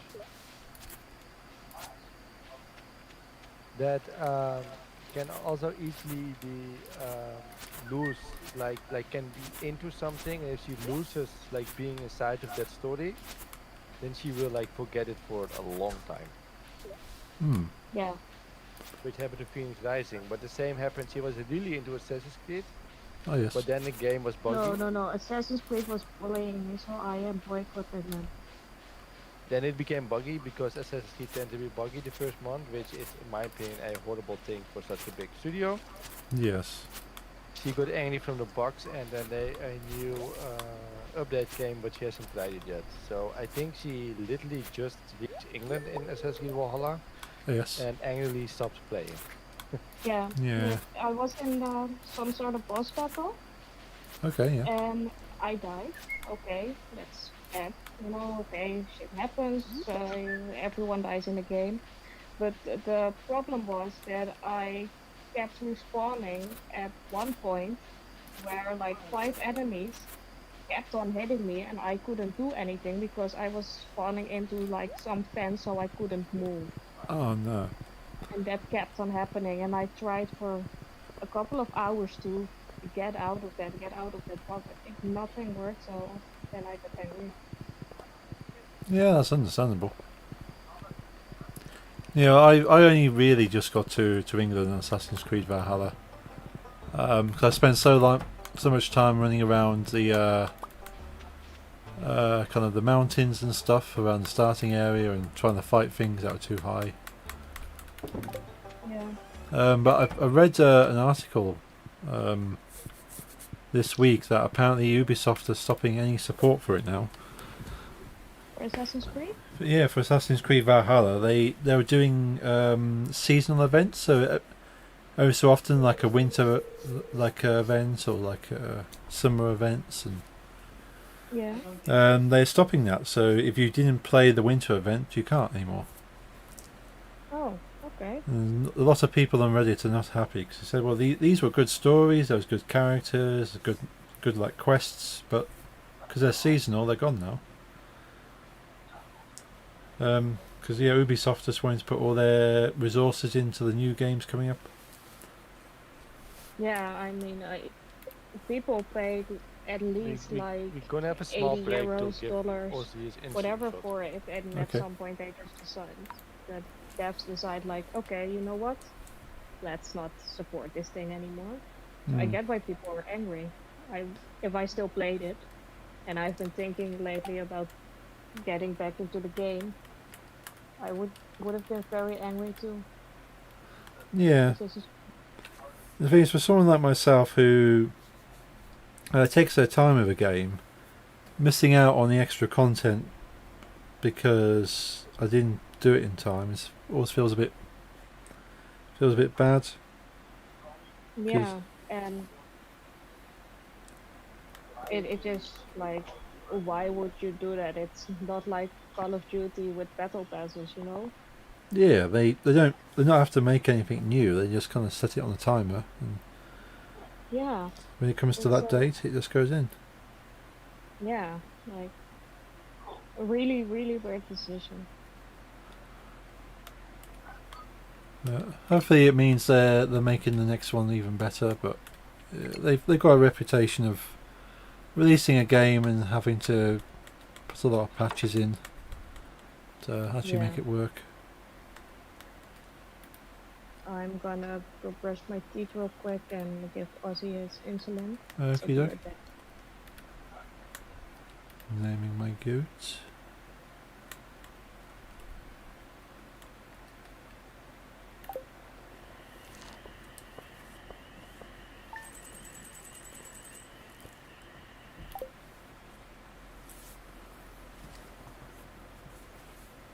Day 3 of summer.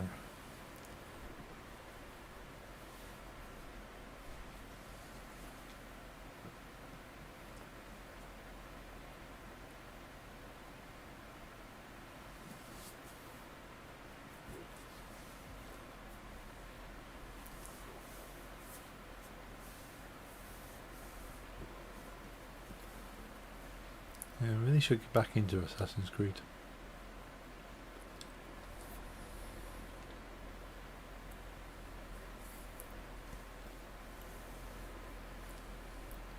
I think I've done most of the things in Assassin's Creed Origins now. I've got the whole of Odyssey to run through. I've got to continue playing Valhalla.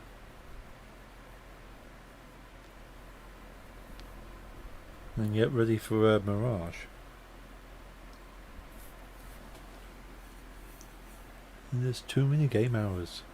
Not enough real hours.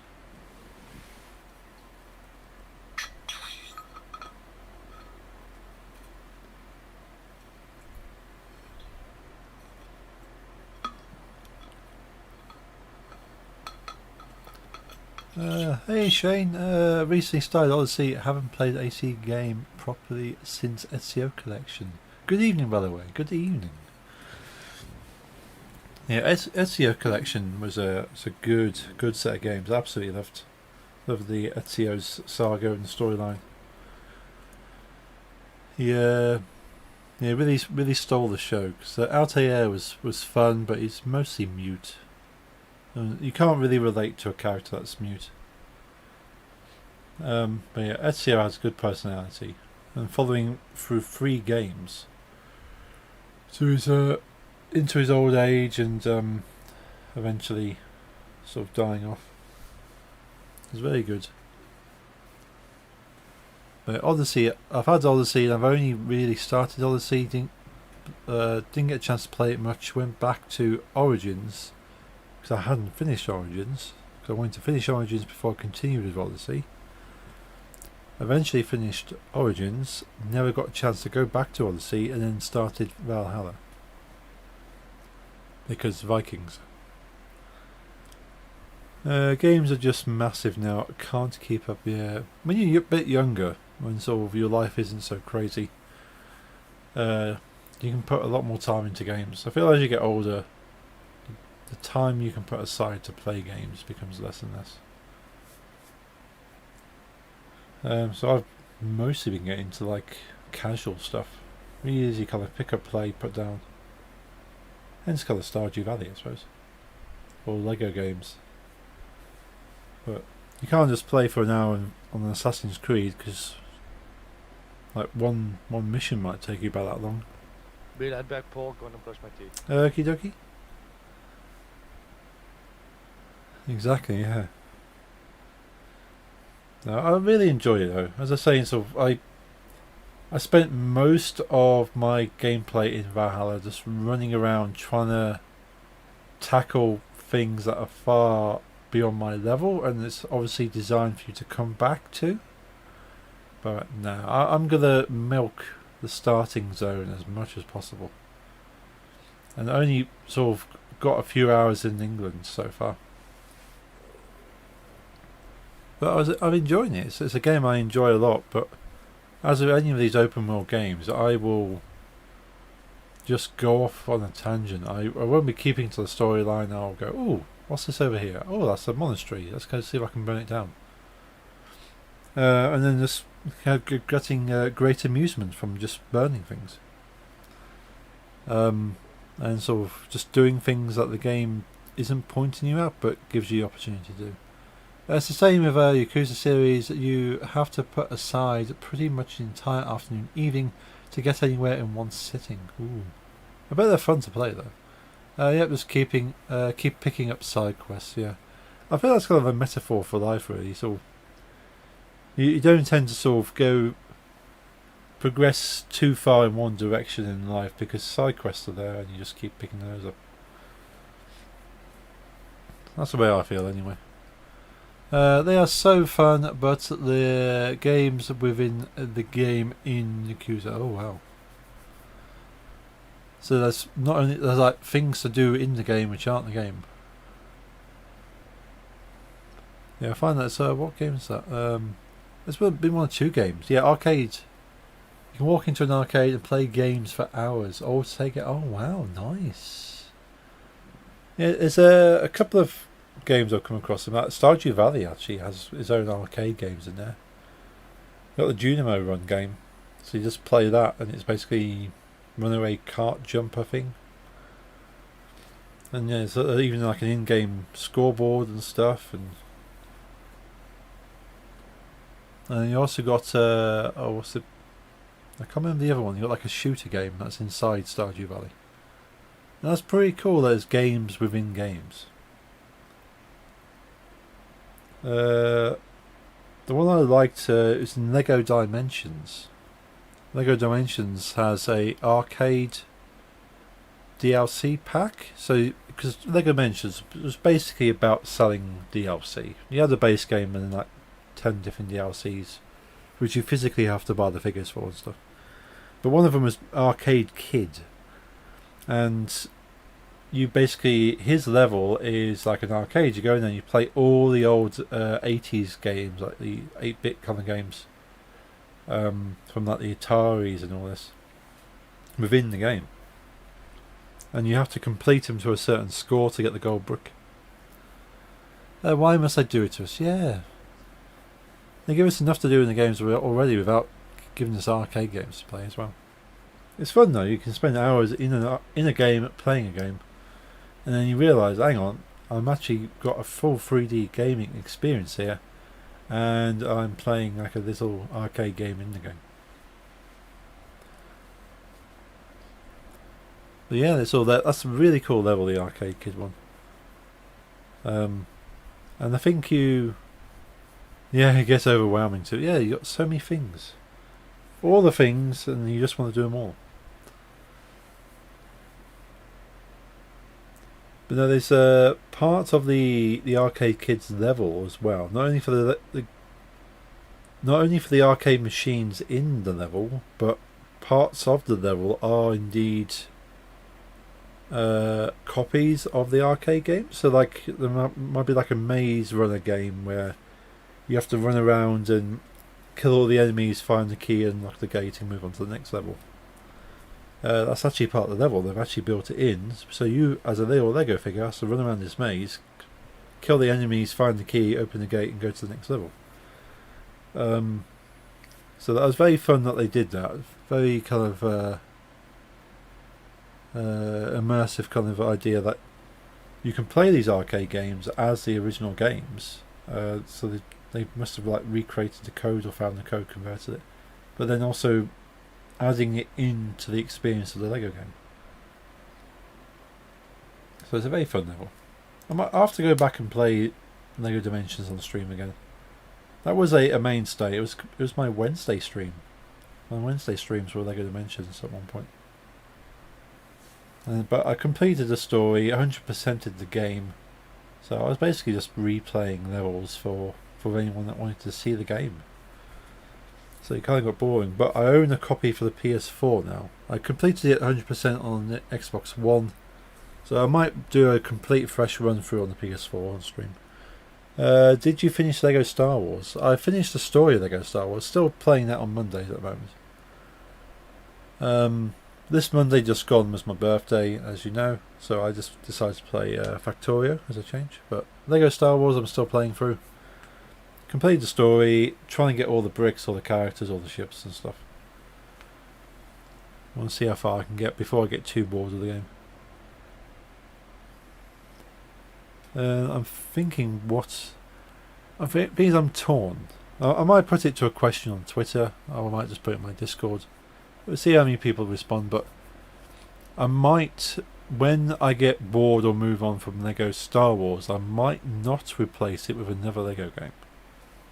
I've been trying to keep at least one Lego game on my schedule every week for the past few years now. But I might, for the first time since kind of getting going with streaming, actually not play a Lego game. I don't know. I kind of built this whole idea that I love Lego and have so many Lego games I can play that I could just play something else. I don't know. But I have so many other Lego games that I've not even started that I can still stream. It is okay to switch it up, yeah. Unfortunately, I think anyone who does watch me doesn't expect certain things. I've had some viewers that have disappeared because they only wanted to see one game and I stopped playing it and I never saw them again, which is fair enough. Like when I stopped playing Lego Dimensions, I lost one of my mods and at least another regular because they're only interested in Lego Dimensions. Yeah, I guess variety streaming is a little hit or miss, yeah. But I've not seen that mod that was around for Lego Dimensions. I'm not in Discord, not online. I don't know what's happened to them. I'm assuming they're okay somewhere. But no, they're there for every stream, and just as soon as I stopped playing the game, lost them. But yeah, hope they're well wherever they are, whatever they're doing. But you can find new friends. Oh yes, you find people that enjoy the same content as you're producing, and if you switch it up enough, they might still stick around because they enjoy your content regardless, which I think most people do. Which is pretty cool. But yeah, you tend to get known for a certain thing, and sometimes that can hurt you as a streamer. Like one of my favourite streamers I've not managed to watch for a long... I've not actually watched many streamers at all, but one who I used to watch a lot is called Cauliflower. Or Cauliflower. Her name's Kayla. But can't pronounce her streaming name as Cauliflower. She used to kind of get branded as a Dead by Daylight streamer because that's all she played, and she wanted to play other things, and she was like, well, I don't know, if I stop playing Dead by Daylight, how many viewers am I losing? I have hundreds of people watching me right now. How many would just disappear? And some did, but she still had at least at least 3/4 of her viewers when she started switching games up. I didn't understand why I could. So then I remembered I deafened myself. Ah, yeah, that'll do it. But as you may have noticed, I has returned. Yes, welcome back. Thank you, thank you. Lisa's still being busy with things. Cool. So maybe you should play a new, maybe short game on Mondays as a break from Lego. Basically play a new game between Lego games. Yeah, just mix it up. So still play Lego games, but sort of play a short game for a little bit, then come back to it. Nothing too long. Yeah, most of my followers are from DBD. There is a significant difference between me playing DBD versus something else. Yeah, it seems to be a huge fan base for DBD. But yeah, I know this Cauliflower sort of pretty much nearly enough built an entire streaming career on that game, and for her to change that game was a huge thing. But I enjoy being a variety streamer. You kind of play what you want. You do get known for certain things, like I was known for playing Batman Arkham for a long time because I was playing for the entire Arkham series. But I've not picked up the last Arkham game because before playing Arkham City, I wanted to play Spider-Man on the PlayStation 4 and then switch to Arkham City, but finished that and then didn't carry on. But I'll get back to it at a point, that's the point. Yeah, DVD fans are pretty die-hard with thousands of hours. That's fair. Especially if you're that much into a game series. Or game, it's not a series of them.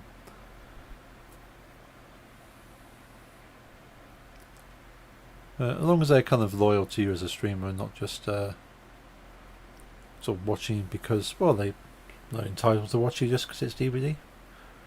But it's nice to think some of them will stick around if you play something else.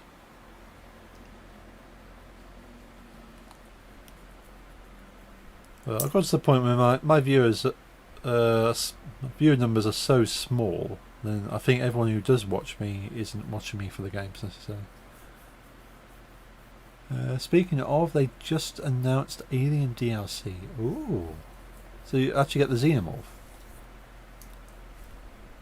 That's pretty cool. I've been very tempted to play DBD, but it's kind of like going in as a noob feels quite intimidating. Ripley would be cool.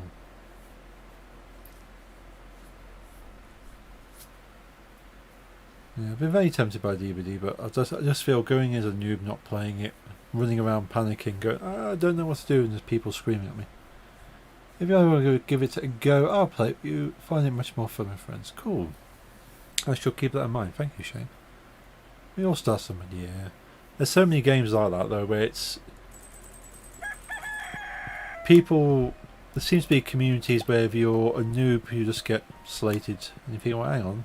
Everyone was a noob at one point, just because you played from the get-go. As soon as the game dropped and you were playing it.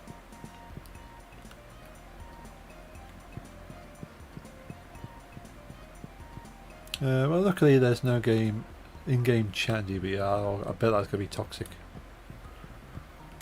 Not to say DVD fans are toxic, but most games. Only after game chat, but we just ignore that, yeah.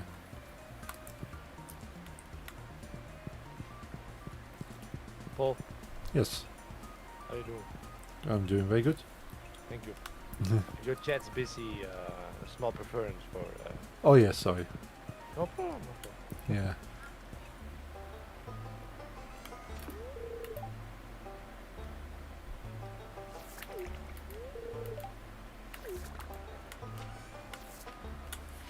Yeah, let's switch for push to talk.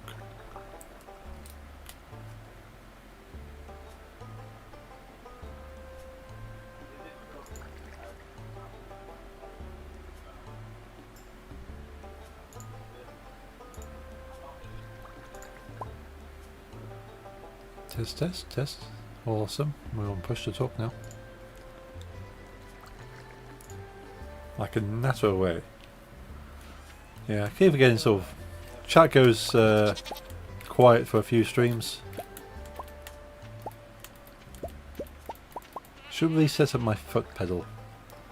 I have a USB foot pedal. It's not like an Elgato one, but it's far more simpler. It's literally a keyboard, a USB keyboard with one key, which is a foot pedal. And you just assign that key to your push to talk. So, should really set that up. Makes life easy. I saw the Elgato one and thought it was interesting. Well, it's certainly a cool idea. Well, it's a cool idea, but they're not the first ones to think of it. They're the first ones to market it. But the cool thing with the Elgato one is I think it's got there's 3 switches on the Elgato pedal. And of course that connects into the whole Elgato ecosystem, and you can program it to have different macros and things attached to it. So yeah, it's cool for that, but at the same time you can still buy a 3-pedal USB, and it's a keyboard which you program yourself. Like, left pedal is the F1 key, or middle pedal is the escape key. And you just, there's a little tiny application you get with it, and you just tell it which pedal is what key on your keyboard, and then you just program that key as your shortcut on OBS or on Discord. You can pick them up from Amazon pretty cheaply. But yeah, the Elgato one is just basically an Elgato Stream Deck, but with only 3 switches and at your feet. Certainly useful. Does that mean you could use it in games too? Yeah. Like if you have a certain button or key or something, like you can probably program a mouse click to it. You go, well, rather than using your hands, you can just put it to the foot pedal and go, okay, every time I tap my foot I fire something or I reload my weapon. So yeah, if you want to do like a gun reload on your foot pedal, you just tap your foot, reload, and keep going. The possibilities are endless. It's just a keyboard for your foot. So even if you just get a cheaper USB one off Amazon, without going down the Elgato route, yeah, it just gives you a hands-free kind of thing. So yeah, push to talk. Could use it as crouch and sprint. Oh yeah, there you go. If you every time you want to crouch, tap, down you go, and you don't have to take your hands off your mouse, keyboard, or controller.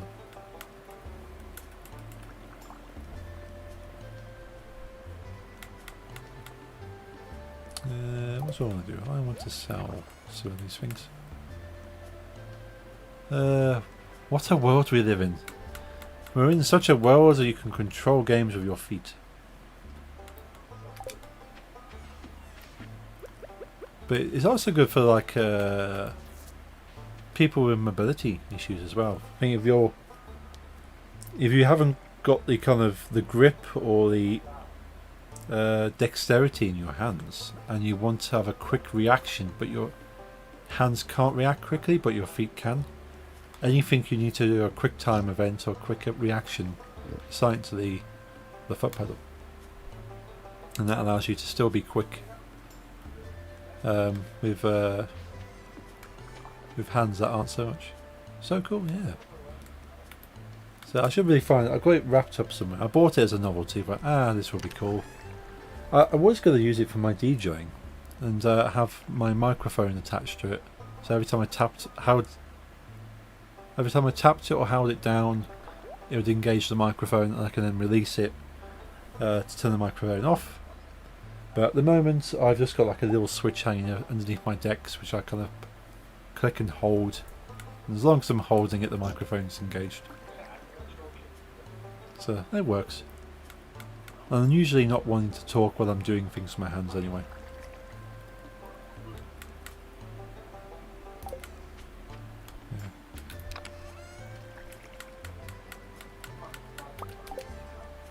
Yeah, have a look online, see what the costs are, weigh them up, and you go, well, if you can utilise one.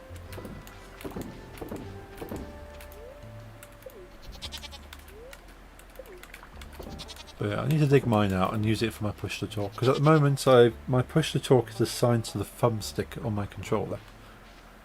Like clicking down the thumbstick. I do want to eat that.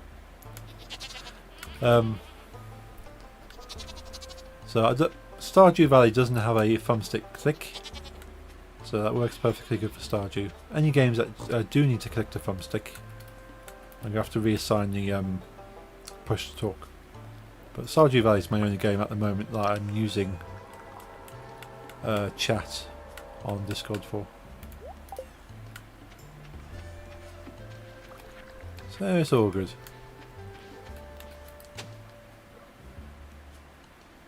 So I did not plant something there. Let's plant these.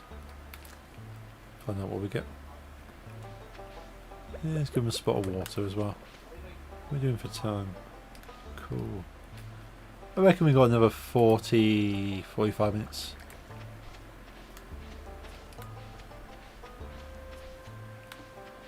At least I know Jeffrey and Lisa, that's also playing with us today. Their anniversary, technically at midnight for them. They're in Europe, so 11 o'clock UK time is their anniversary. 1 hour and 10 minutes till anniversary. Oh, 1 hour and 10 minutes. Not long to go? It's weird, you know. Yeah. Thinking back at our first meeting that we would like living for 6 years together, 8 years. You don't plan that stuff, you know. No. I suppose some of the best things like that, you never really plan, they just happen. Did I ever tell you my mother met Lisa 1 year before I effortlessly did and told me I've seen a girl that's literally, that kind of like feels like you and her are like, you know, it matches. Oh. She did 1 year before we actually met. The only reason we found out is because the day my mother met her 1 year before I did, she was showing a drawing in the place we were. Okay. And when we were already dating, she was like, yeah, that shop, I made a drawing for them. It was that particular drawing hanging on the wall. I was like, my mother told me about a girl making the drawing. Was like, she's your type. And I was like, okay. Too bad I didn't see her. Oh, nice. My mother picked her out 1 year before I did. Yeah, your mother knows well. Yeah, she does.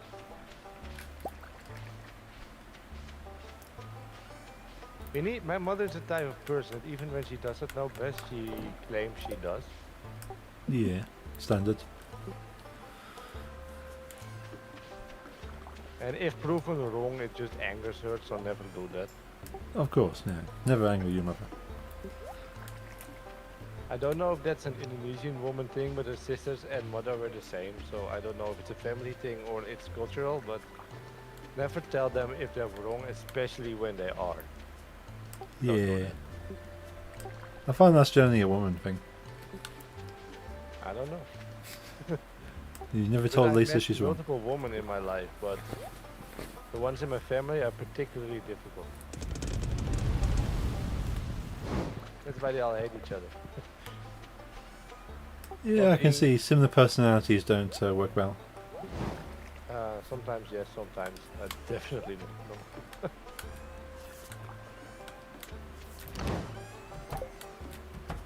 On the other hand, from Umid, I've learned that Turkish women can be difficult too.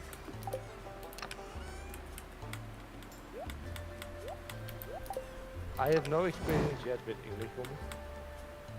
Yeah, you have a good variety. I don't think that's really a stereotype you can really set to an English woman with temperament.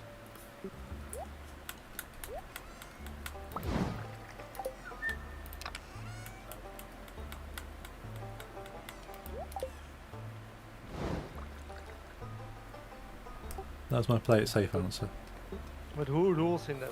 Who's the leader in your household? Your mother or your father? Probably my mother, to be honest. Yeah, same here. Like my mother, she doesn't work. She's a how do you say in Dutch? She's a housekeeper. Okay, yeah. So my father brings in the money, but my mother decides what's done with it. Cool. Yes, but if your mother is in the house, she has ideas of what needs to be done. No, but like my mother always worked. Like she always worked in her life, but she got sick when I was 3. Like seriously sick, Oh, and since then she hasn't worked yet. I mean, she probably will never will again. At this point she's all fine, but at this point she's also like nearing her 60s, so why yeah. go If- for a job interviews if we're at this point already? So she's been sick for 30 years, you know? Yeah. And so I'm not sure if it's the same over there, but generally, if you're getting closer to like a retiring age, most companies don't really want to hire you because you'll only be working for a short time. You're more expensive Yeah. over here. No, she always worked as a, I don't know what the name is in England, but in English.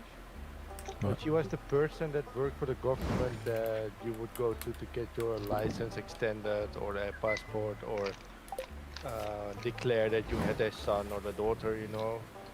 Okay. Yeah. I'm not sure what we call that. I don't know the English word, I know the Dutch word, but she literally did like the things that she would like make sure that everything in the system would add up what you are doing. Do you have a driver's license? Okay, come to me. I will put in the system. Do you have a child? Come to me. You know. Okay, I suppose the general name would be like a admin or administrator, but for that particular thing, it's more special. Or marriage stuff. She would also like officiate like weddings and stuff. Yeah. But then she got sick. You know. Luckily, my father earns enough to provide the household. So Yeah, that's good. that's nice. Yeah, both my parents don't work because they both got made redundant from their work because people losing jobs and stuff, and so they're both my father. Sort of, he was working for a company, and that company got purchased by another one, and they kind of got rid of all the old staff, so he moved to another company. Same thing happened, that got bought, they got rid of the staff. So he's like, okay, I'm old now. I don't feel it's worth getting another job.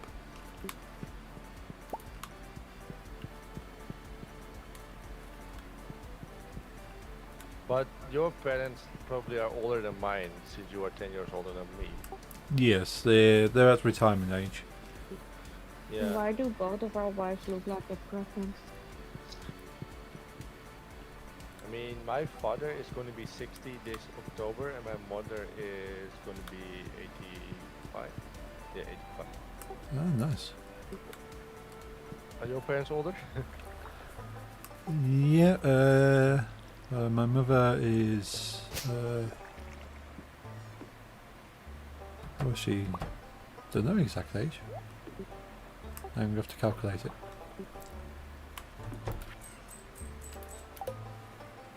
Uh, 58. She's 58, not 85. Let it talk. Okay. It's 58. If everyone ever tells my mother I called her 85, Yeah, it's been good to know Okay. you. the dream will not happen. At least without me. You probably will. There will not be enough left to hold a funeral either. Yeah, my mother is nearly 70. My Right. father is 70 something.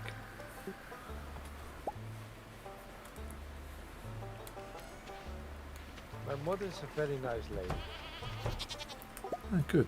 I'll just have to say that after just having told the internet that she's 85, which she isn't, she's 58. But Yes. honestly, when I tell the internet that she's 58, she'd probably be angry anyway. Yeah. Sounds like it. My mother has a certain, what do you say, idleheid in Dutch? Vanity? Fancy, yeah.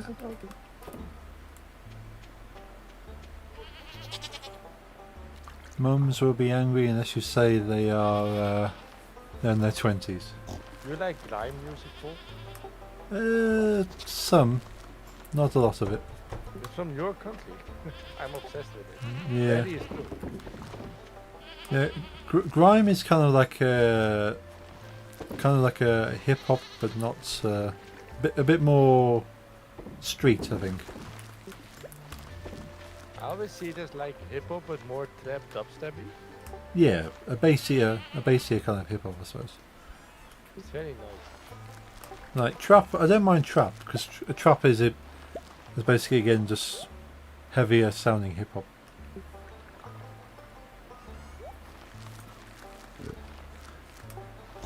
But yeah, Shane in my chat saying, yeah, mums will be angry unless you say they're in their 20s. Yeah, both my parents would fuck me up. I always tell people I've done some wrong things and with the wrong people in my life. I'm not and because like there's a lot of bad things, but one thing that stayed with my times of living in the wrong clouds is that I'm not really afraid of things. Like I do have to walk at night during like through a dark alley, I don't mind. You know, I'm okay. Yeah. There's one person I'm afraid of. That's my own father. I love him, not in a bad way, but I feel like if there's one person that can like fuck me up, it's my own father. Yeah. And that's good because he only want to like contain me in being a normal person. Yeah. He only want to keep me grounded because I think if my father wasn't in the picture, I'm not joking. If I look back at myself as being a teen, like they say a lot about like broken families. I'm not from one, and if you are, you know, you can be a good person. I have friends with like broken families. It's okay, you know. I'm not trying to talk down on that, but if looking at myself, I think if I would have not had a father figure that was strict, I would have been completely out of control probably. Yeah. So you're saying it kind of helped you kind of keep on the good track. Yeah, definitely. In my case, like you say, like I'm not talking down on single mothers or single fathers. They do great jobs. I've seen it myself, but in my case, it's my father that kept me normal. Yeah. My mother is a great mother, but she wasn't really, how do you say, strict. She was and she still isn't very strict. Yeah. And my father has always been like a person that was like 2 feet on the ground. Just behave normal. Behave yourself. And I think that helped a lot, especially when I was a teen. Because otherwise I would have gone completely, lose track of everything. Yeah. You need that kind of stability and sort of someone to show you where the line is. Yeah. Yeah.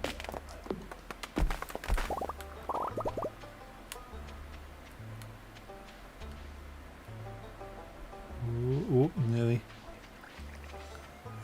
Game had a little bit of lag there. That's slightly concerning, but we're carrying on. We're good.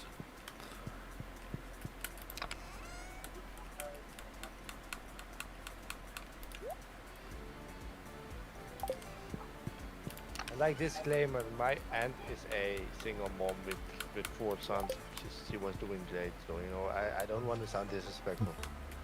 Oh no, I know. I'm unfortunate in some ways. I know quite a few of my friends are single mothers, and yeah, they do fantastic jobs. But I know their jobs would be easier if they had a supportive father to help them.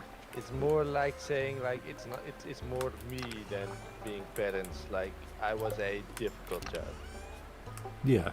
and my father just happens to be someone that's very no nonsense. Yeah. For you, you needed that to help you. And even he didn't have full control, I think, in the end.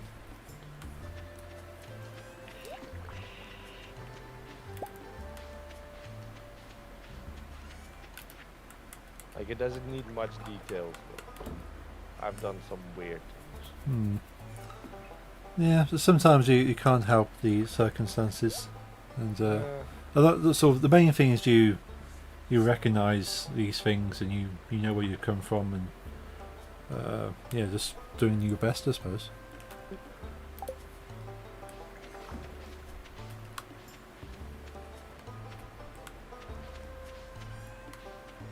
I have no idea where I'm going or what I'm doing. But Robin's axe. It's too late to give to her now. Is that actually a quest?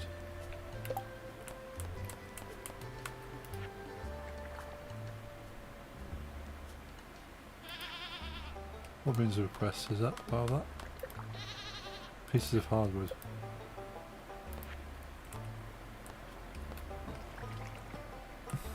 Winter mystery. Fine shadowy figure.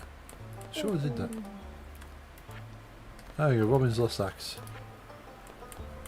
See, that's one of the earliest quests. I've not even done that yet. Mayor's shorts, I have that. Should we do that tomorrow then? Should we go and actually give... Where's the Mayor's shorts? There it is. So give the Mayor his shorts and give Robin her axe.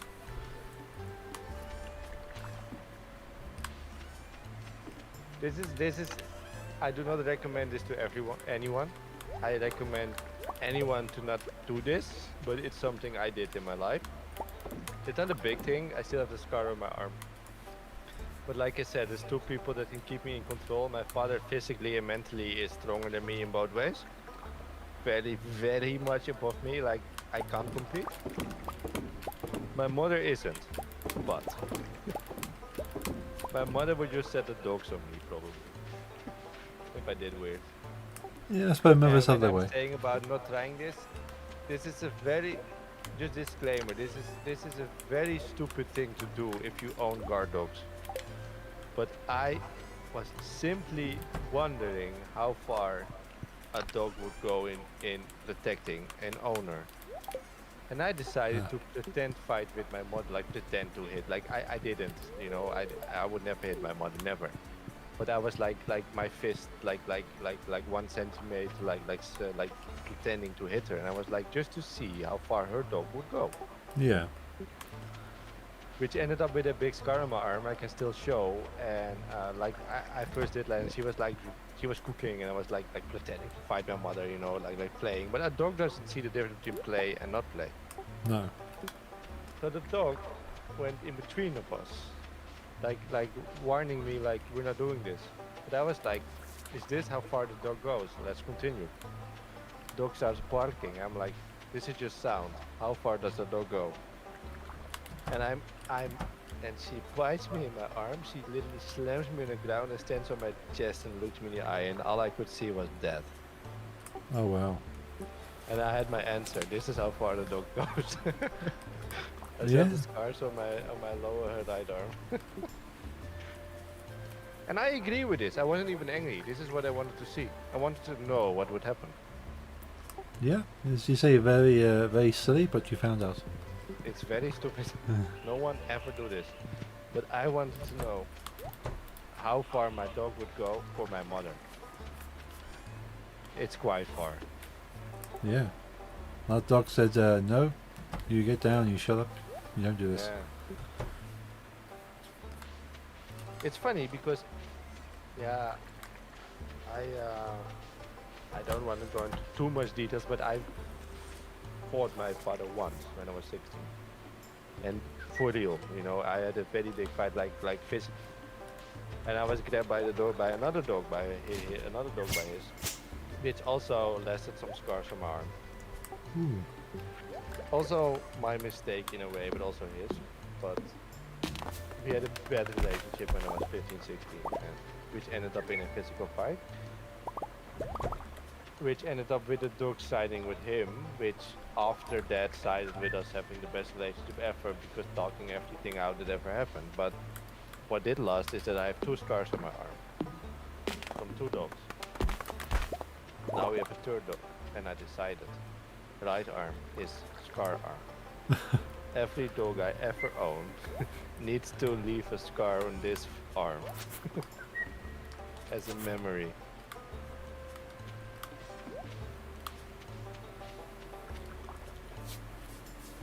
Another fun thing about dogs, there's once been a mistake with another dog.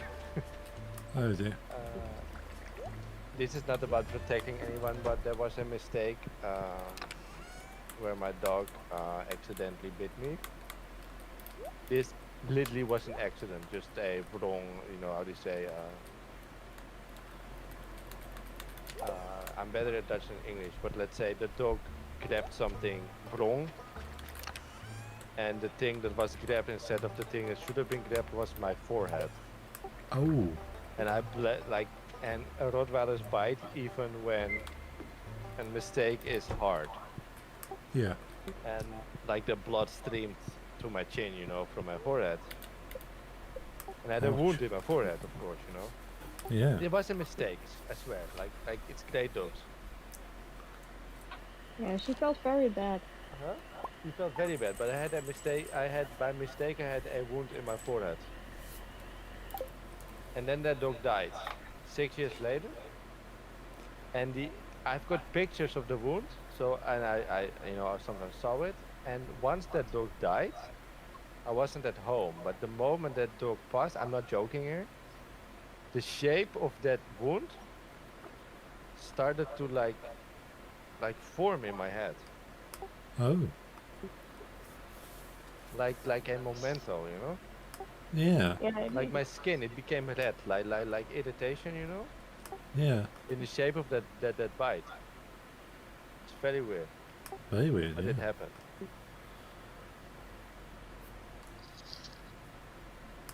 Shane in my chat saying they do the same with their dogs, but the dogs don't care. They just kind of let What kind of dogs do they have? it. Small dogs. What dogs do you have, Shane? Can't remember. It's you got Ronnie still?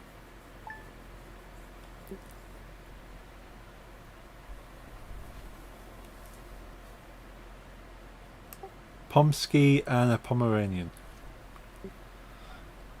those are cute. Yeah, cute. I've seen. I know which one's Ronnie. Is he the Pomsky? But from what I know from those dogs, they're not very protective. I honestly don't believe that. I honestly believe every dog is protective of their owner. Like my neighbors have golden retrievers, and they say that they will let everyone into the house. Okay, I believe Yeah. that. I believe some dogs are not territorial, you know. Yeah, But they I just welcome believe if everyone. I would attack my neighbor, which I would never do because I'm not like an insane person, but let's say I would hit my neighbor, I believe that dog would bite me. Oh yeah. Every dog, if they love their owner, would protect them. Like another family member, if I would hit any of your family members, you would also attack me, which is normal. Yeah, it's true. I don't believe in non-protective dogs. Like people say, yeah, your dog barks at the door, you know, because you have a Rottweiler. And yeah, my dogs are like in their genes, they're very uh, territorial. Is that an English word? Yes, yeah, that's correct. And some dogs just aren't. Some dogs are, especially in my opinion, hunting dogs are very about.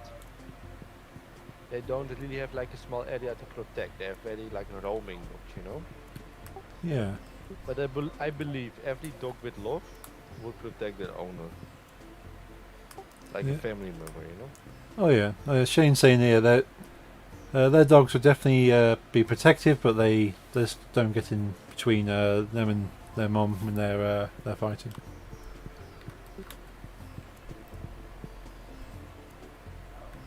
That's what yeah, it's the difference really. So okay, you got a super protective dog or a dog that says right, you're not part of the family. You're going down. Oh, by the way, Jeffrey, take a look at your poop. Kijk naar de binnenkant van je poep. Yeah, you get the same protection from cats. The cat will probably join in and say, yeah, let's get him.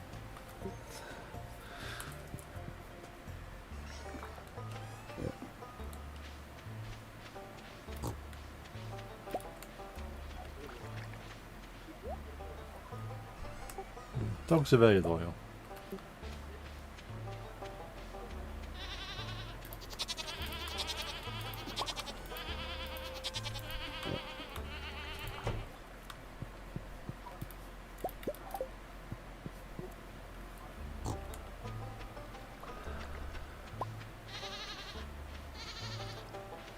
So it's all the animals. Yeah, can't expect to be protected by my cat. In fact, anyone comes into the house, he goes the other direction. So, oh crap, someone's in the house, run! Yeah, thanks for that.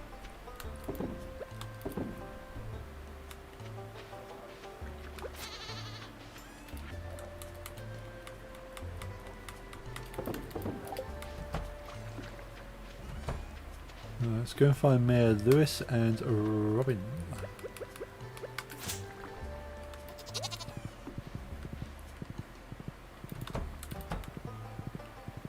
45 minutes still, and the first rare. Yeah, it's counting down. I'm excited.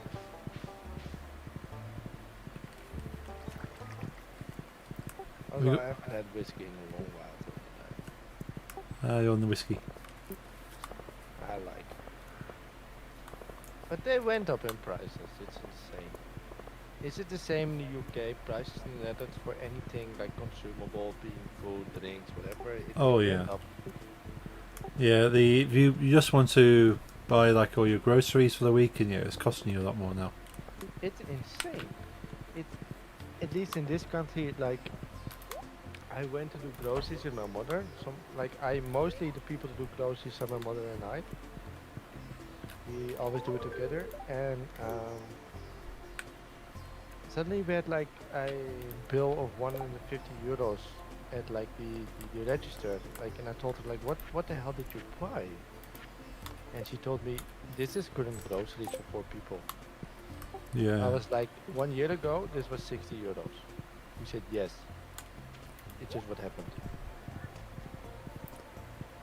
yeah. It's insane. They're trying to blame the oil prices for it all.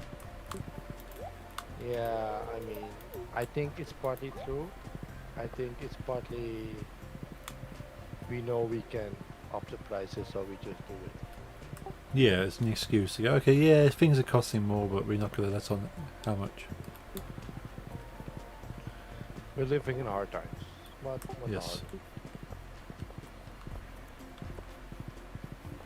But it can become the. Ooh, nice, Larry. I loved it. Like, at least we're on NATO, you know. When it's World War III, I will be in the trenches next to you. You know. Yeah, I think we have an equal chance or something. let's hope so. I don't know what the chance is, but when I see how you live and how I live, I think we have an equal chance. Yeah, you should be on Correct the. me if I'm wrong, but I feel like we're both not soldiers. Yeah, if I'm going to be in any kind of military, it's going to be on the intelligence side. I'll probably do the laundry for the rest. But you can at least do something like IT or something. Oh yeah, I know that the British Army are trying to recruit people like me to do like sort of computer maintenance and like sort of things like sort of technician jobs. Well, mentioning the British Army and stuff, at least you have an army, we don't, basically. Yeah, I mean, we have an army, but we have no tanks, and I feel like we have like 12 rifles. The British army is epic, our army is a joke. yeah. Always has been, by the way. We're constantly kind of recruiting people and sort of upping everything because I found it slightly weird at the same time, but cool to see. But the gaming festival I went to, the British Army had like their own stand. They brought along a tank. You go, hey, you like to play things like Call of Duty? How about trying it, sort of out in the field? Yeah. I mean, there's a reason you guys had to save us in 1945, so Yeah, we don't have an epic track record of war. nah. We did beat you 3 times in a war, but this was in the 1600s. Well, you have that. You saw And that, it's Shane? been meh for us. Yeah, I thought it was kind of cool to see, but at the same time, you're trying well, to we were actually recruit doing quite gamers into okay the in army. colonial war against Indonesia, where my other side of family is from. We were actually like militarily we were stronger, but then the United States like did an embargo on us and stuff, and forced us to leave the country. Was a little And odd. honestly, if there's someone who cannot have an opinion on colonialism and imperialism, that it's the United States, but they had an opinion on ours. I'm not saying colonialism or imperialism is good, but I feel like the United States is not the one to tell us what to do in that Yeah. aspect. But of course they did. Which means we lost our biggest colony. It's okay. But like my grandfather fought in that war, you know, for like 3 years. He was 18 and the Dutch government told him, yo, go fight on the other side of the world, and he did. I mean, Oh. otherwise you're locked up in prison. Yeah, I And the think United States was like, fuck you, Netherlands. And made us lose the war.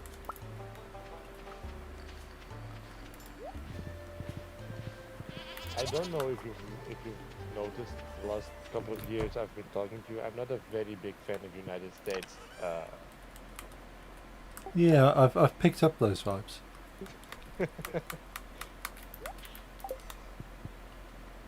Yeah, it's fair. There's a lot not to like, but there's some things to like. Definitely, I'm not anti. I always say friends here, you know, especially me, you too, but at least you have the UFTC between us. But when things go out of hand to Russia, I live in mainland Europe, you know. Yeah, they're not far off being neighbours. So I'm like, I welcome any US soldier to save me from the Russians. Any. No. Please come. Not fun either. Yeah.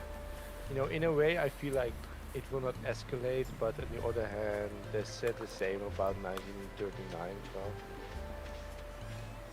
We live in tense times. Yeah. You just have to I hope think- nothing happens. I think we live in the tensest time since ages. Ever. Yeah. I suppose especially these days where we have so much information, we know what's going on and sort of knowing we can't do Yeah, much to it's stop it. insane. At least in like the older wars, then you only really heard little bits and sort of you didn't quite know exactly what's happening to the minute. I was literally having this conversation with Lely like 2 days ago. Like, it's insane to think that if there's a car accident in France, we're able to know it within 10 seconds. It's so weird. Yeah. What is that cow doing? There's not a goat. I think my goat's broken. What does it do? It's facing down but moving sideways. It's just Oh, moving I side to heard side. It's Yeah, I had a dog one time. I've had that with children. No, with a cow, remember? On the beach farm. I've had it with Where's a it cow, gone? and I've also had it with children. It was like moving sideways with his head down, and it was like clipping through walls and like glitching all the time. it's disappeared now. It went towards a tree and it's just gone.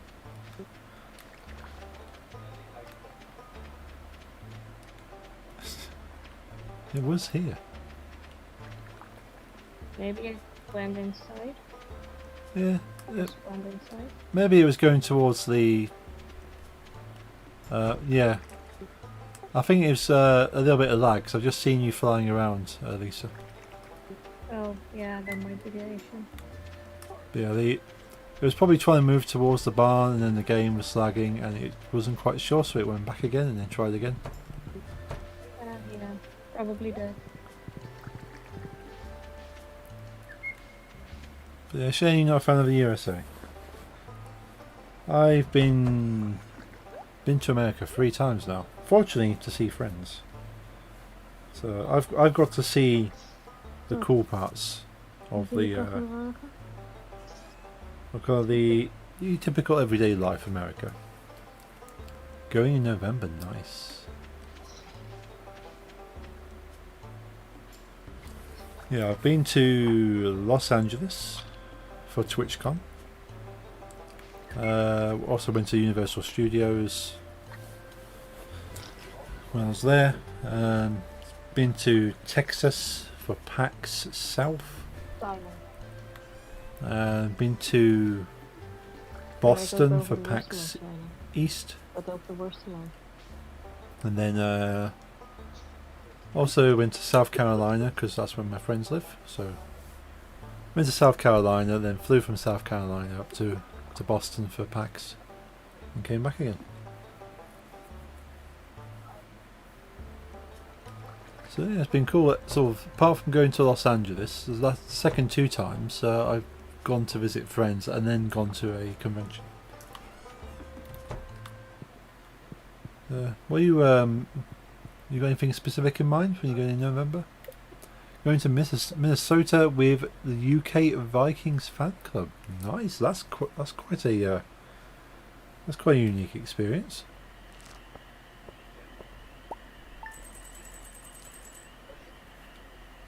So you know what you're doing when you're over there? You got like a convention or a meetup, or was it kind of just like a big outing? Do you want to make this the last day? Sure. Yeah, sure. I will do some just chatting afterwards because every time, like Lisa and I, we always celebrate everything at 12 a.m. in the last minutes, and I was very like nervous. So I'll Yeah, cool. hell we're listening to. I like it, but what the hell are we listening Yeah, we're going for 4 days and we have a lot to fit in. Going to watch the Monday night football game, Minnesota Vikings versus Chicago Bears. Nice. That's going to be cool. Go and actually see a game there. Okay, it's one of those things I'd love to actually experience. Because when I was in Los Angeles, I saw the Lakers versus the Clippers, which are the two big teams in Los Angeles for basketball. I didn't even plan for that. I just said, well, I want to go for TwitchCon. And I had a look what other things were happening in the 2 weeks I was in Los Angeles. And I went, oh, Clippers versus Lakers. I've got to see that. So I got myself the cheapest seat I could get. And yeah, I got to experience a local derby basketball. Serieus op papier. The atmosphere is going to be insane because it also be around Thanksgiving. Oh, nice. Yeah, yeah. Ik ga ervan uit Hoping to dat get NBA game in. Awesome. I hope you do. But yeah, it's cool to see because I've been a fan of basketball since I was at high school. I used to play at high school. And so I played all the NBA games that were out when I was younger. Really into the NBA.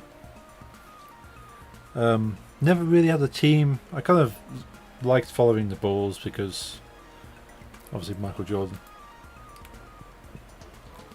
But other than that, so I thought, okay, just watch any basketball is cool for me.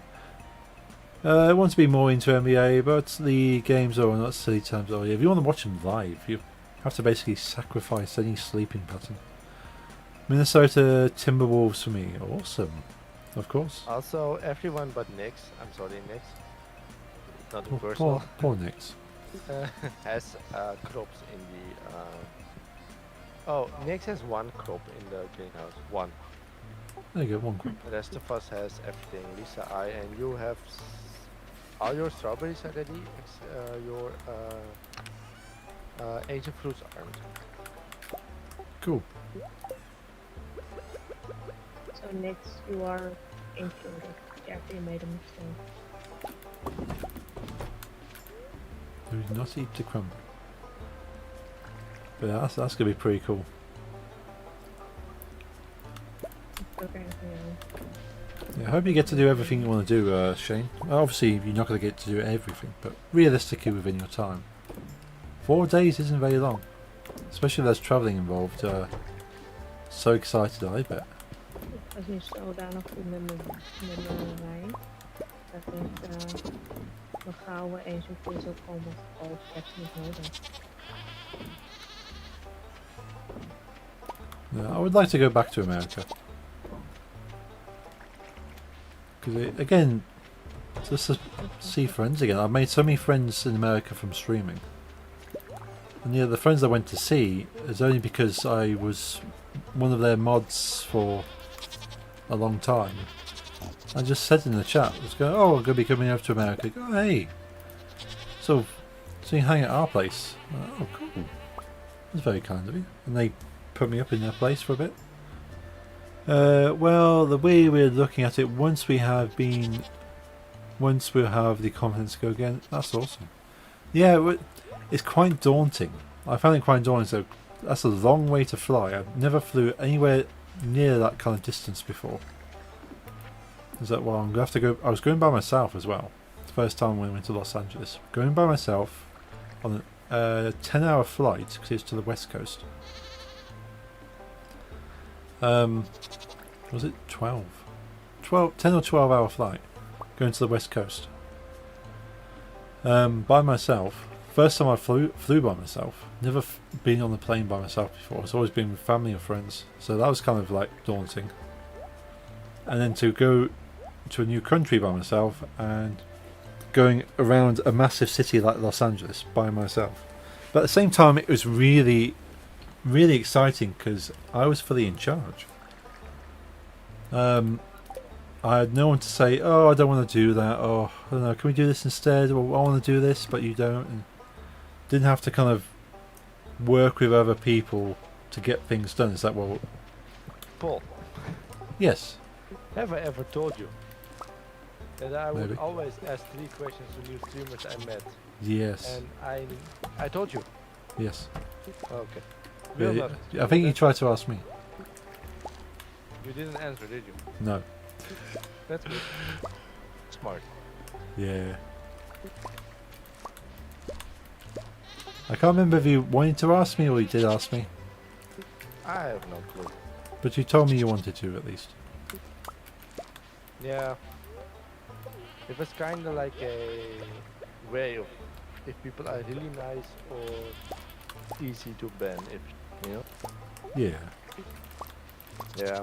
I never asked a big question. Yeah, I went. What I basically did, I looked up what was happening while I was in Los Angeles. So my main purpose was go to TwitchCon, but I booked 2 weeks. TwitchCon was in the second week of my stay.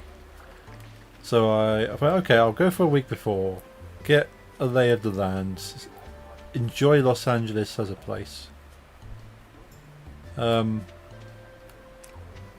then I can then go to I don't TwitchCon. know what year it was, but do you remember were you alive during the Iran embassy crisis in England? Can't remember that one. Yeah, I don't think you were Probably alive not. then. If I was alive, I wasn't really concerned with it.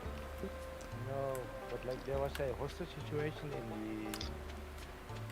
Iran embassy in London, and the like first time the SAS was like, they say like on live television, and I watched those.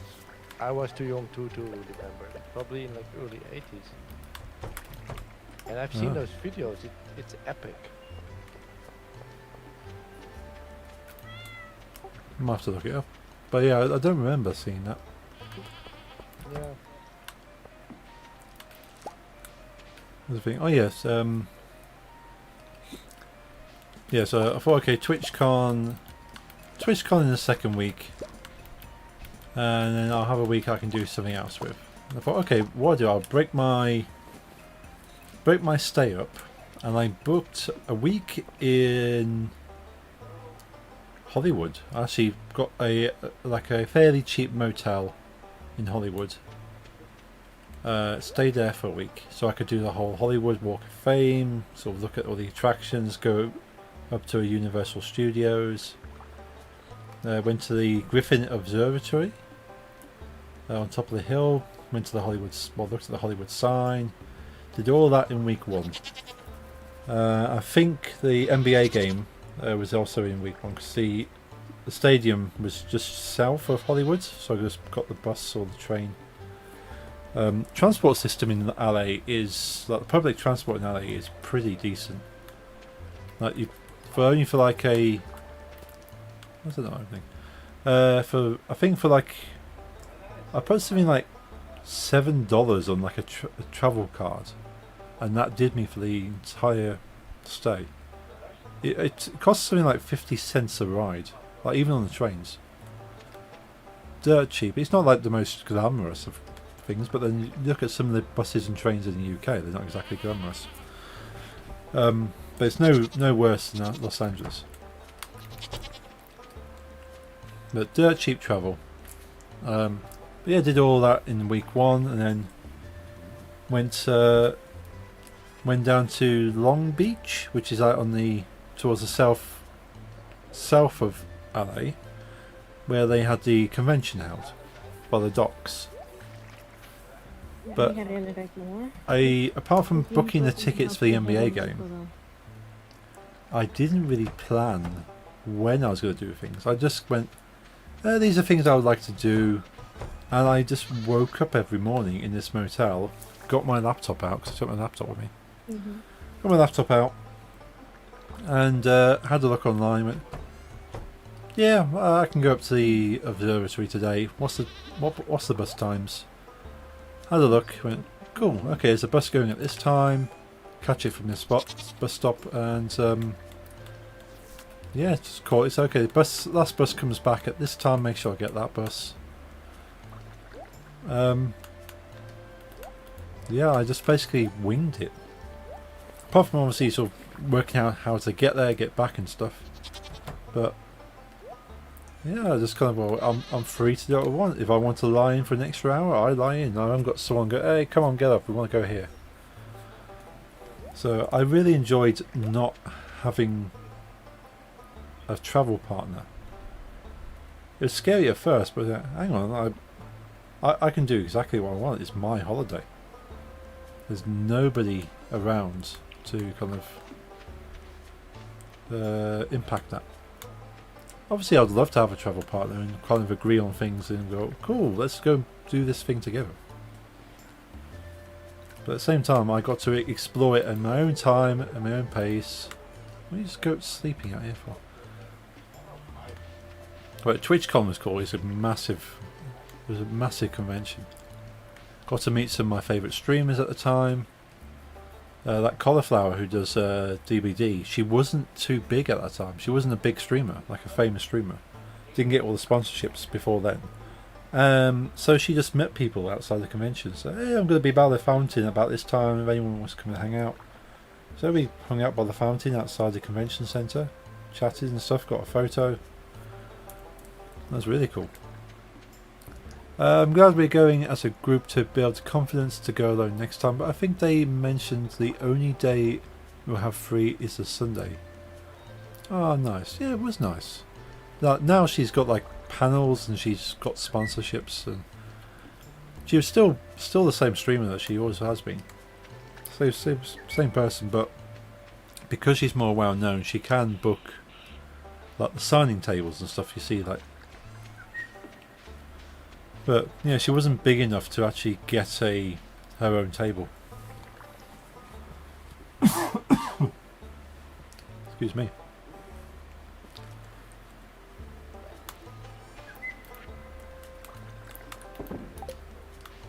But it was a really good trip. And I went to the TwitchCon after party, which is down by the docks. And that was my first experience of American parties. Oké, ik dacht echt dat je dat ging doen. Hoping to try and fit a trip to Oké. Paisley Park as well. Oh, nice. Ja, klopt. En niet. Yeah, American parties I was quite a little bit disappointed with. As a British person, we know how to party. We do it quite well. America, they stopped serving alcohol Dat is zeker. at 10 o'clock, I think. I think it was 10 o'clock. Stopped serving alcohol. Ik denk dat Much to my disappointment. So I was like, oh, the bar's closed. It's only like 10 p.m. What's going on? And they don't really drink. Does that vary in different states? Maybe.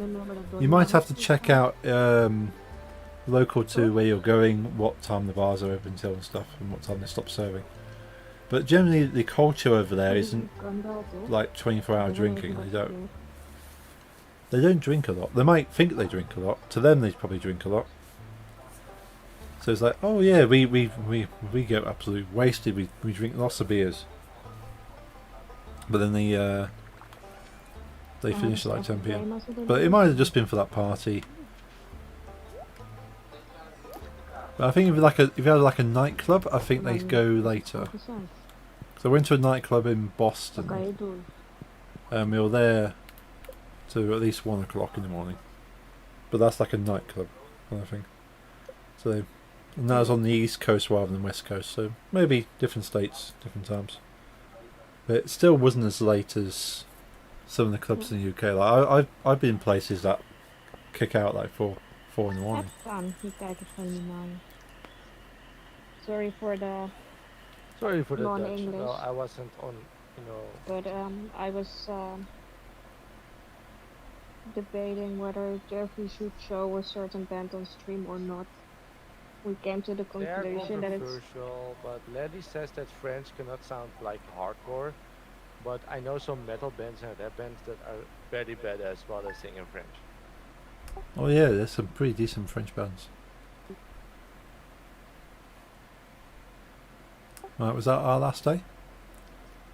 It was your yeah, it's cool. Yeah. Fine. Let's keep it last day because maybe I'll keep live after my anniversary, but if I decide to not want to, I don't want to quit the day, you know? Yeah, yeah. I want to be able to get my gifts. Yeah, the Americans just aren't as hardcore. That's fair, they're allowed to be. But so yeah, the British can drink. And sort of, I think if you brought an American over to the UK and they weren't prepared for it, they would probably be quite shocked. But yeah, I went to in Boston. I went to this I nightclub will doing kill the game. cool. It's gone now from my. Yeah, we went to this My nightclub that was tied to PAX. They do So, like gaming events and stuff, and they had like shameless self-promotion. Tomorrow will be chapter 4 of my comic Empire of Tomorrow. Ooh. Everyone watch. nice. I'll be checking it out. I will send you. Yes, please. Yeah, Jeffrey in chat, if you're not aware, is a comic artist. He's got a webtoon. Thank you for the games. His link will be in my Discord. Yeah, guys. Thanks for the games. Thanks for Yeah, keeping thank me you. busy while waiting for my anniversary. I'm not joking here. I'm someone that if I wait on something, I get like, it's not fun. Yeah, you get too anxious for it, I suppose. Yeah, I was gonna say that. Yes. Yeah, definitely. So now we're like 80 minutes apart, and there's things to distract me. Cool. But yeah, awesome. We still have to play Fall Guys together. We still have to play. Yes, I was thinking as I'll be having a week off streaming. Not next week, not the week after, but I'll be having a week off streaming from the 21st. Mm-hmm. So maybe after that we can play Fall Guys. We play like Stardew for 2 more weeks, and then Yeah, sure. try Fall Guys But after the that. week you're off, if Nix wants to play us it, I'm fine, of course. Yeah, I think Nix will be off as well. Sorry? Yeah, so I'll be at Nix's place for that. Okay. Well, we'll talk about that when it's time to talk about it. Yeah. Thanks for the games. Yeah, thank you. thanks for the games. It Lots was of fun. very fun. Goodbye. Yeah, see you on Friday. Have a good night. Mm. I hope to Good see you night. Friday at DJ. Yes. Night, guys. No. Bye. Thank you for joining, Nix. You've been a bit quiet today. You been okay? Yeah, I've been okay. Good, cool. I'll speak to you shortly then. Yeah, I'll speak to you shortly. Bye.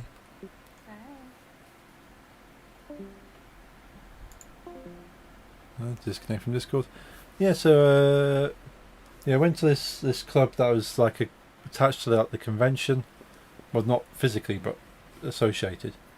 And they had a DJ playing, but also on the stage, they had a tournament going on, like a big screen behind the stage. And I can't remember what it was, like Counter-Strike or something like that. It was a big, it might have even been Overwatch or something like that, a big team-based thing. Like a team either side of the stage with an MC, and they would have a DJ playing for like a few minutes and stuff, a few tunes in there, and they would have a little gaming tournament, and then once that round is over, the DJ comes back on for a bit, and then after the tournament's done, it was just DJ all the way into the night. So that was a lot of fun to sort of go to and get drinks. So they were selling vodka Red Bulls. They don't do that in the UK anymore, but they're selling vodka Red Bulls for sort of pretty cheap. So we were drinking those, and they were serving it in these flashing cups. I've got one. Must have bought about 4 or 5 drinks. I had a lot of drinks, a lot of vodka Rebels. And each one they gave you a cup with an LED in the bottom with a battery and a little switch. So your cup is flashing. And I remember at the end of the night, actually, there was a guy walked out with a stack of these things. He must have had like 20 of them. Just walked out. I thought, are they going to let you walk out with that many cups? Is technically the price of the cup included with your drink? Like, and he walked out with like 20 of these things.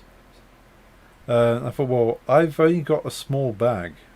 I can't fit all my cups, so I kind of like gave away all but one of my cups. So I can bring one cup back with me. So I have that in my room. I think the battery still works. I have to check it. But yeah, he's this guy walking out with like a stack of 20 of these cups, like basically like a tall plastic beaker glass with like a blue flashing LED in the bottom. So everyone's drinks were flashing blue. It's really good. But it wasn't too late. We were only talking probably like 1 a.m. When they kicked out. But it's a proper club, like you get in the UK, proper kind of dance club with like an upper floor overlooking stuff, and let's say a stage and a DJ. And but I think by the time we got back to our Airbnb, it was probably 2:30, 3 because of trying to get everyone out of the place, and my friend who became friends with everyone in the bar, because you know that kind of person like that was everyone's their friends. And no, not everyone's your friend. Come on, we need to get back.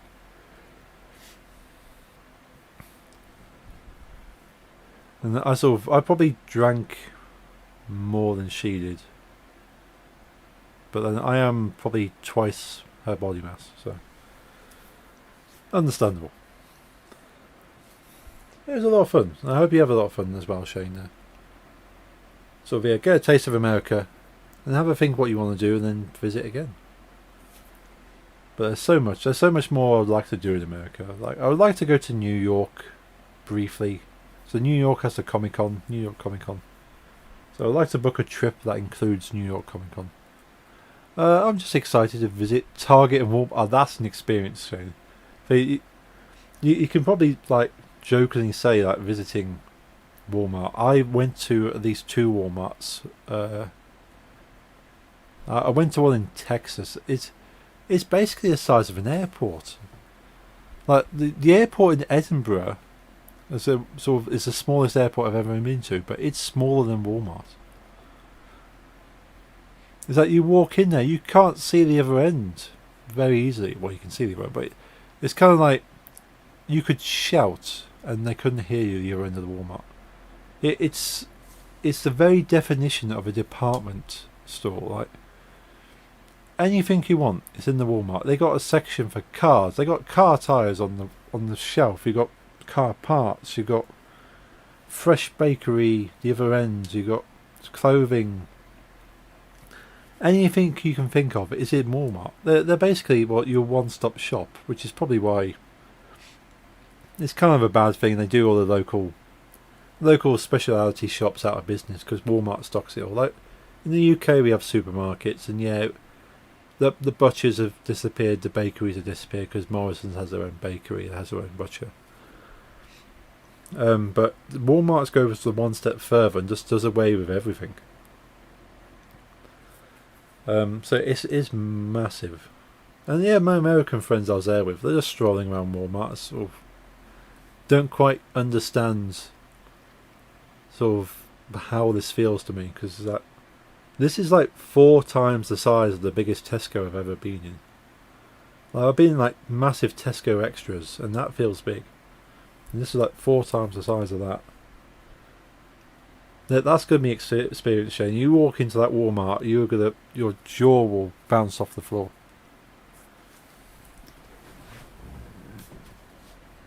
But yeah, it's kind of like when you want something, you go to Walmart, it's there. Target, I think I went to a Target as well. And it's just as well as with my American, you can't wait. It's just as well as with American friends, because they say, oh, let's go and get snacks for the apartment. So we had an Airbnb again in Texas. We had, how many was it? There was myself, how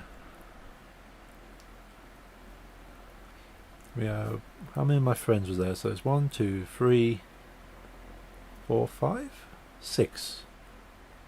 7 of us. There was 7 of us. So myself was the only English person, and then 6 Americans, in a big shared Airbnb. I knew all but one of the Americans because the other one was a friend of those. He was a pretty cool guy. We hung out a little bit. But yeah, they all kind of strolling through Walmart. So, well, let's go and get snacks for the apartment. Let's go and get some alcohol. You know your typical thing. You buy your crisps and your bottles of beer and stuff. Put in your apartment so you can drink that when you get back. So we went on basically like a snack run to Walmart. And yeah, they just kind of take a beeline for the snacks. And I'll go, oh, good job you guys know where you're going. I would get lost and probably have to send up a flare or something. But yeah, went straight to the crisps, like the crisp aisle alone in Walmart. Sort of, you think like you have like a crisp aisle in like Morrison's or Tesco, but it's kind of like the length. It felt like sort of like a whole length for just one aisle, with every possible crisp you can think of, and like 5 times the amount of Pringle flavours I've never even heard of before. Yeah. I was looking at these Pringles flavours and go, oh wow, they've got this flavour and this flavour. Go, what? You don't have this flavour in the UK? No, we don't have honey mustard Pringles. We don't have this, but they don't have paprika. America does not have paprika Pringles. So I actually sent my friends some paprika Pringles in the mail. It's the best things I've ever tasted. So, oh well, we don't have paprika in America. It's not a flavour. They have paprika as a spice, but they just don't have flavour crisps. But yeah, they got all these other like hamburger, or was it hamburger? Cheeseburger flavoured Pringles they've got over there as well. I've always been jealous of how stocked their Targets and Walmarts are with trading cards. Ooh, yeah. Yeah, I bet. Yeah, you could probably include a trip to Walmart as almost like a day out, I suppose. But definitely have a look around and buy something from a Walmart. And they got like a whole row of tills like you would normally, but it goes on like, obviously we're losing tills in the UK for self-service checkouts. But yeah, they got a whole line of tills, probably easily, for the Walmart I went to, probably 40 tills in a row, quite easily. Then you go, okay, which till we want to go to? Well, probably yeah. It's like, okay, yeah, you might have a Tesco with about 10 tills in or something, but no. Going to stock up on NFL cars, nice plan, yeah. That's going to be far easier. Stick them in your suitcase. You don't have to pay tax or anything. Well, you have to pay their tax, but you have to pay import taxes and duties.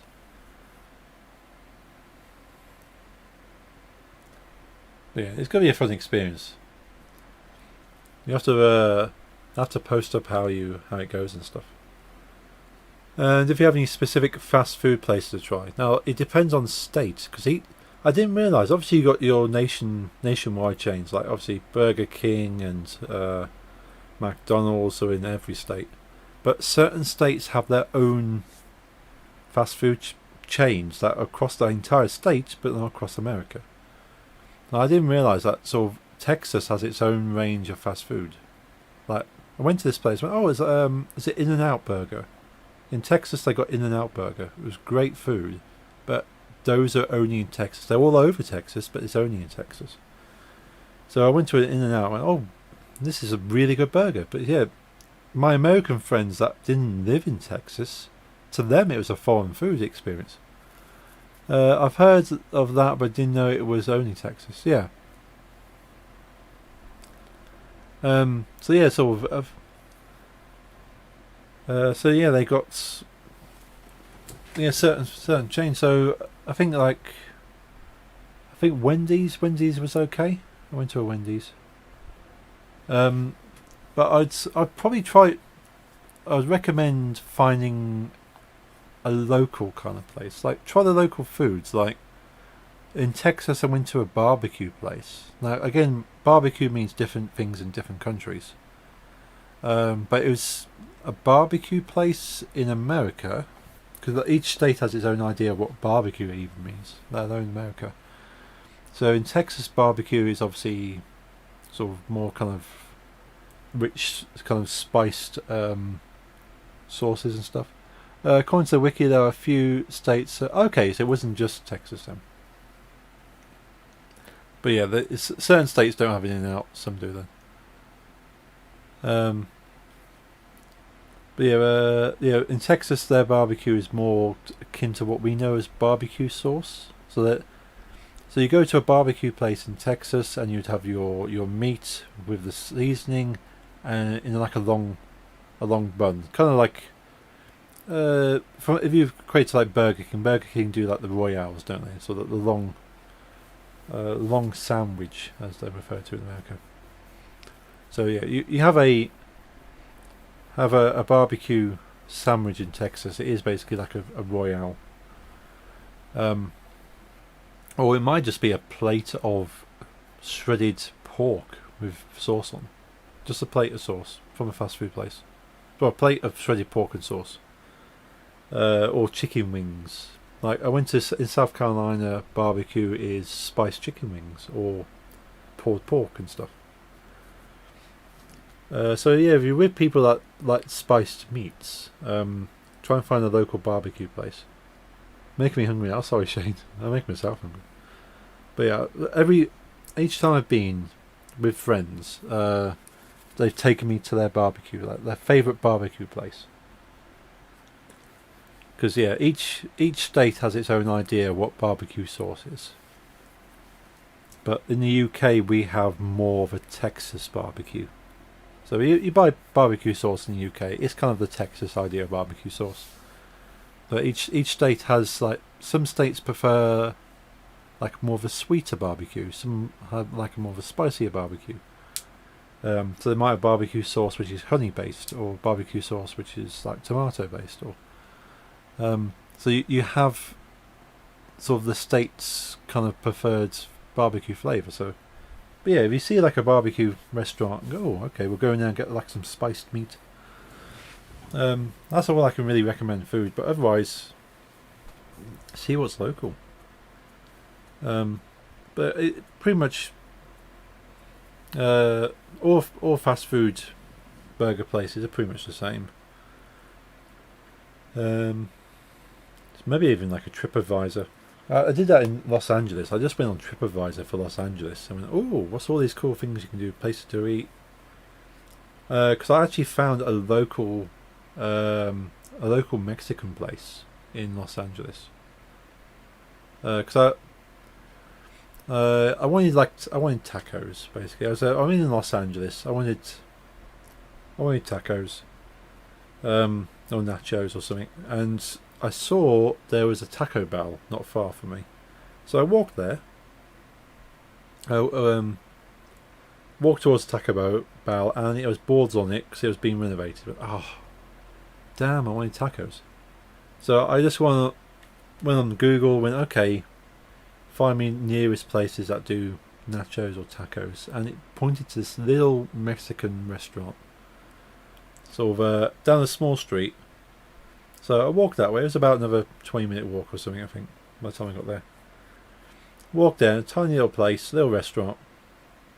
Went in there and sort of, they gave you like 3 nachos on the table as appetizers, and I ordered some tacos, and just sat there by myself watching the sports on the TV behind the bar, and sort of eating these tacos. It was really nice. But I just looked up, sort of like, what do I fancy eating right now, and had a look. That's all I can really advise. But the most important thing is to enjoy yourself, and I think it's a good country to go to because it's close enough to what we expect in the UK, but things are just slightly bigger and greasier. That's the best way of putting it. Not going to be finding too many healthy things. But it's not as bad as it seems. Like, you see a lot of big burgers and stuff. The thing I noticed, I went to a Wendy's in Los Angeles, and I went for a medium. I went for a medium Wendy's meal. what I got was the equivalent of a UK large meal. So you basically step it up one size. So a small in Wendy's is a medium in the UK. And a large in there's a a medium in the UK could be a large in America. No, other way around. Yeah, medium is a large in the UK. So yeah, so expect portion size to be bigger. Because what I realised with food as well is the culture in America around food is that in the UK we cut the price of food in restaurants. Go, okay, come to our restaurant. Our meals are slightly cheaper, and that's how UK restaurants pull you in. So we'll do you a burger for 99p, which you're not going to find these days, but they put UK restaurants pull you in on the price. American restaurants pull you in on the portion size. They still charge you the same price as every other restaurant. They just give you more food. But a lot of American culture is to go in to these kind of places, get all the food, but have a doggy bag. Doggy bag culture over there is big. So they expect you not to finish that food. They give you more food than you would comfortably eat. I can imagine I'm going to be so full. Oh, you're going to be full. If you try and finish your plate out of good manners, you will explode, Shane. But just remember, the food over there is not intended to be finished in one sitting. So always ask for a doggy bag, takeaway bag, sort of box to go kind of thing. If you can't finish the food, they always have bags and boxes to go, because that's just what people do. Like, they'll go out for a meal, have a beautiful meal, and then put the rest in the box, put it in the fridge, warm it up the next day. You've got yourself 2 meals. And quite a few people do that. They'll go out for a meal out and then have a takeaway with their leftovers. So yeah, keep that in mind, that you just take the rest to go. Yeah, whereas the UK you get a portion, that's a portion. But over there, at the very least they'll give you 1.5 portions. So yeah, if you want extras, some places they'll go a bit smaller. Like the barbecue place I went to is no bigger than a regular McDonald's. The meat was of high quality though, because it wasn't like processed or anything. It's like basically sort of chopped a piece off a pig and put it in a bun. But yeah, if you go for something like that where it's sort of something inside a sandwich or a bun, it's normally a good portion. But if it's on a plate, you're having a meal, sit down meal.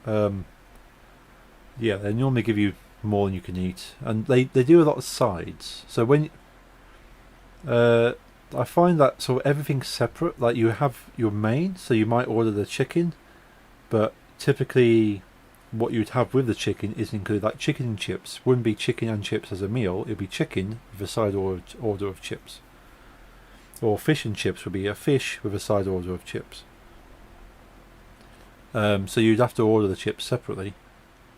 Or it might be included. Prices, okay. Order the chicken and you have an option of rice, chips or mashed potato, for instance. And it'll be included in the price, but you pick one. So it's kind of like, and they'll come with the chips on a separate plate. So the chicken will be on a plate, the chips will be on a separate plate because it's a side order. Whereas in the UK, so this fish and chips comes with either peas or salad or something, and you just have it on one plate. They typically, their side dishes are quite literally a side dish. If you're having like a sit down meal, if you're having like a burger place takeaway, it will just come in a wrapper, I suppose. Which is cool. You can just sit there with your wrapper, open it up, have your burger. Yeah, that's about as much as I can remember. And yeah, just tipping. Tipping's the only other thing. You basically tip for everything. You go to a bar, you buy a drink, you give them $1. Typically, you give them $1 for, if you're buying a bottle of Bud or something, you give the bartender $1 for taking the cap off your bottle. So just think of $1, just a single dollar note. That's all you need to worry about. Unless it's something like a big meal or something that you think, oh wow, they've gone out, they've been so kind to me, they've been so nice, they're bending over backwards, you give them a bit more. But at the very least, it's $1. But yeah, every time you buy a drink from the bar, $1 for the bartender for literally putting it on the table and taking the cap off your bottle.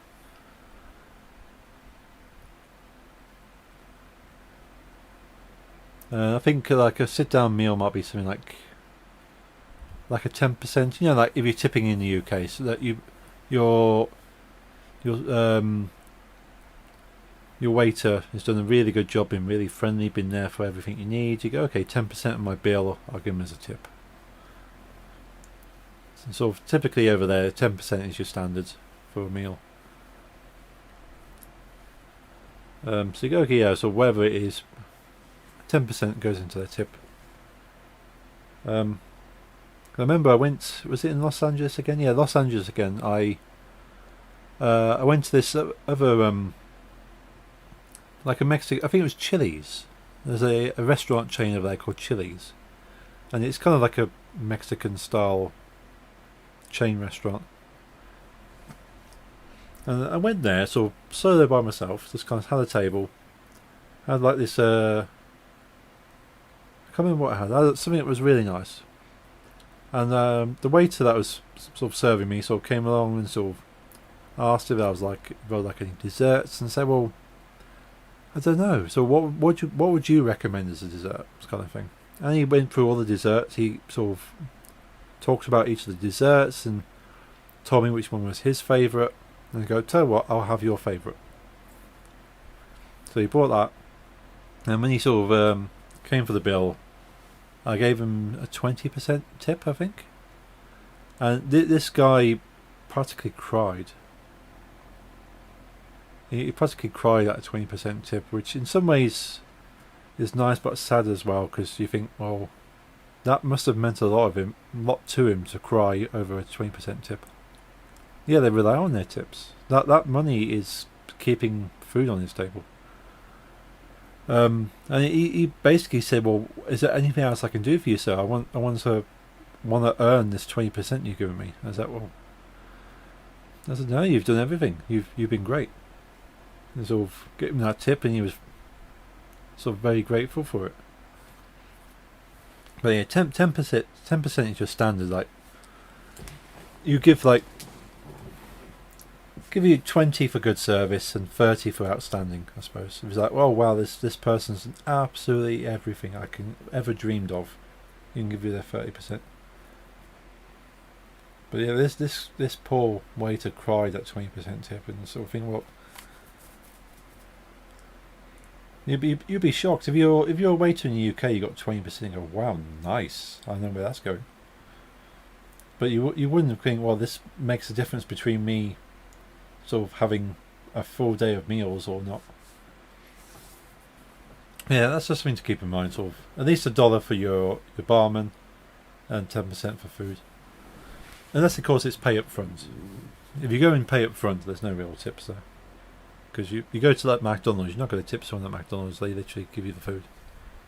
But if they're bringing food to your table and stuff, and they're clearing up, and you put tips in, but you'll work it out together though. And to be honest, you could go down the arsehole British route of go, oh, I'm British, I don't understand tipping. And sort of they'll probably go, oh, typical. But if you want to sort of try and be as supportive of them as possible.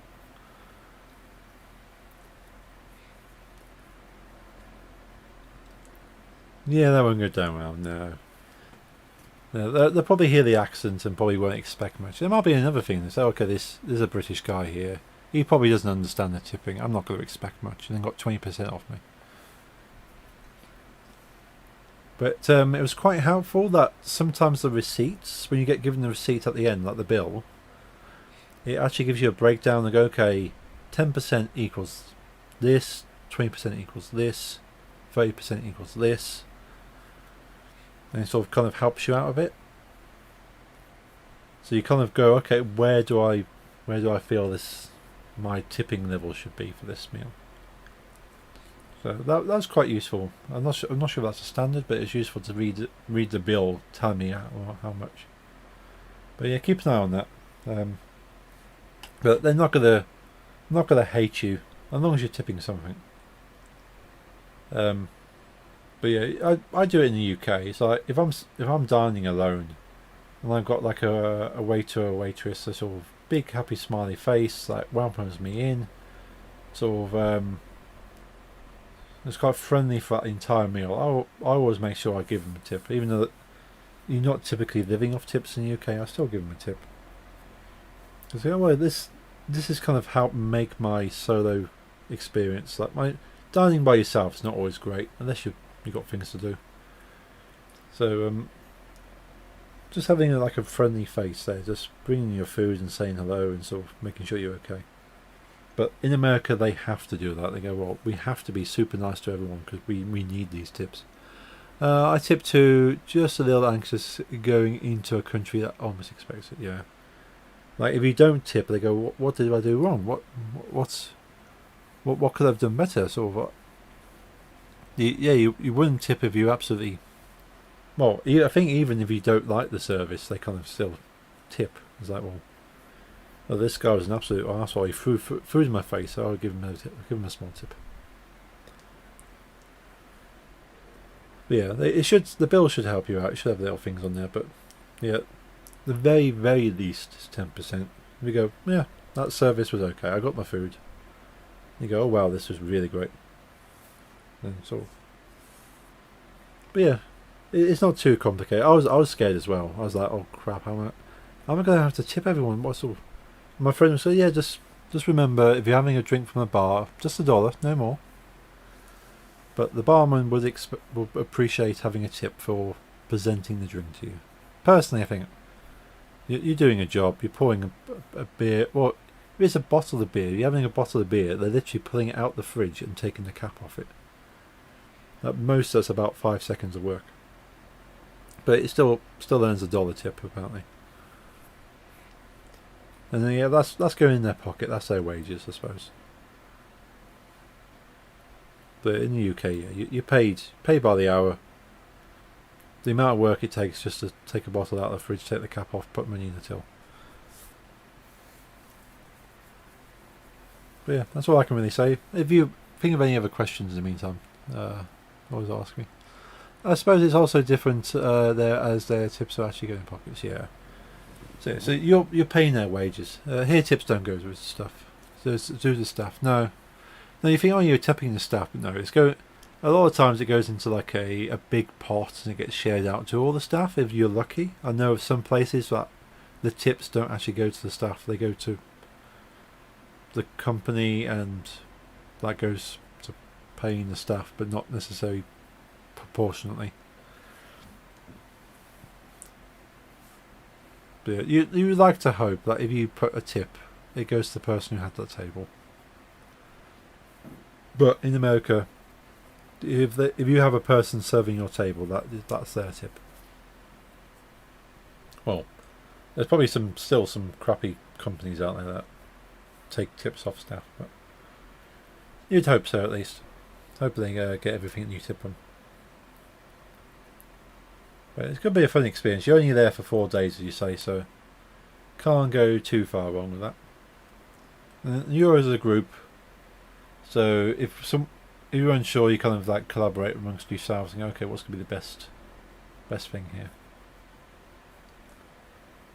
And if your waitress or waiter or servos sort of feels you're not sure, you can go, okay, I'd just like some advice on this, or so we really like the service, sort of what kind of how does the tip levels kind of work. But I was fortunate everyone I had kind of realised I wasn't American, and said, okay, this is so they basically say, oh, okay, 10% means you had okay service, 20% means good service, and 30% is outstanding service.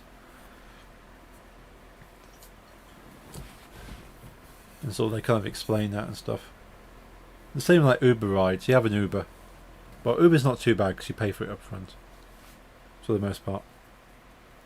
Or you pay for it after. I think no, Uber you pay afterwards, don't you? When you get out, you just kind of say, "Oh, how was your ride? Would you like to tip them?" So we took Ubers quite often. So just pick you up from the exact GPS location. It's great.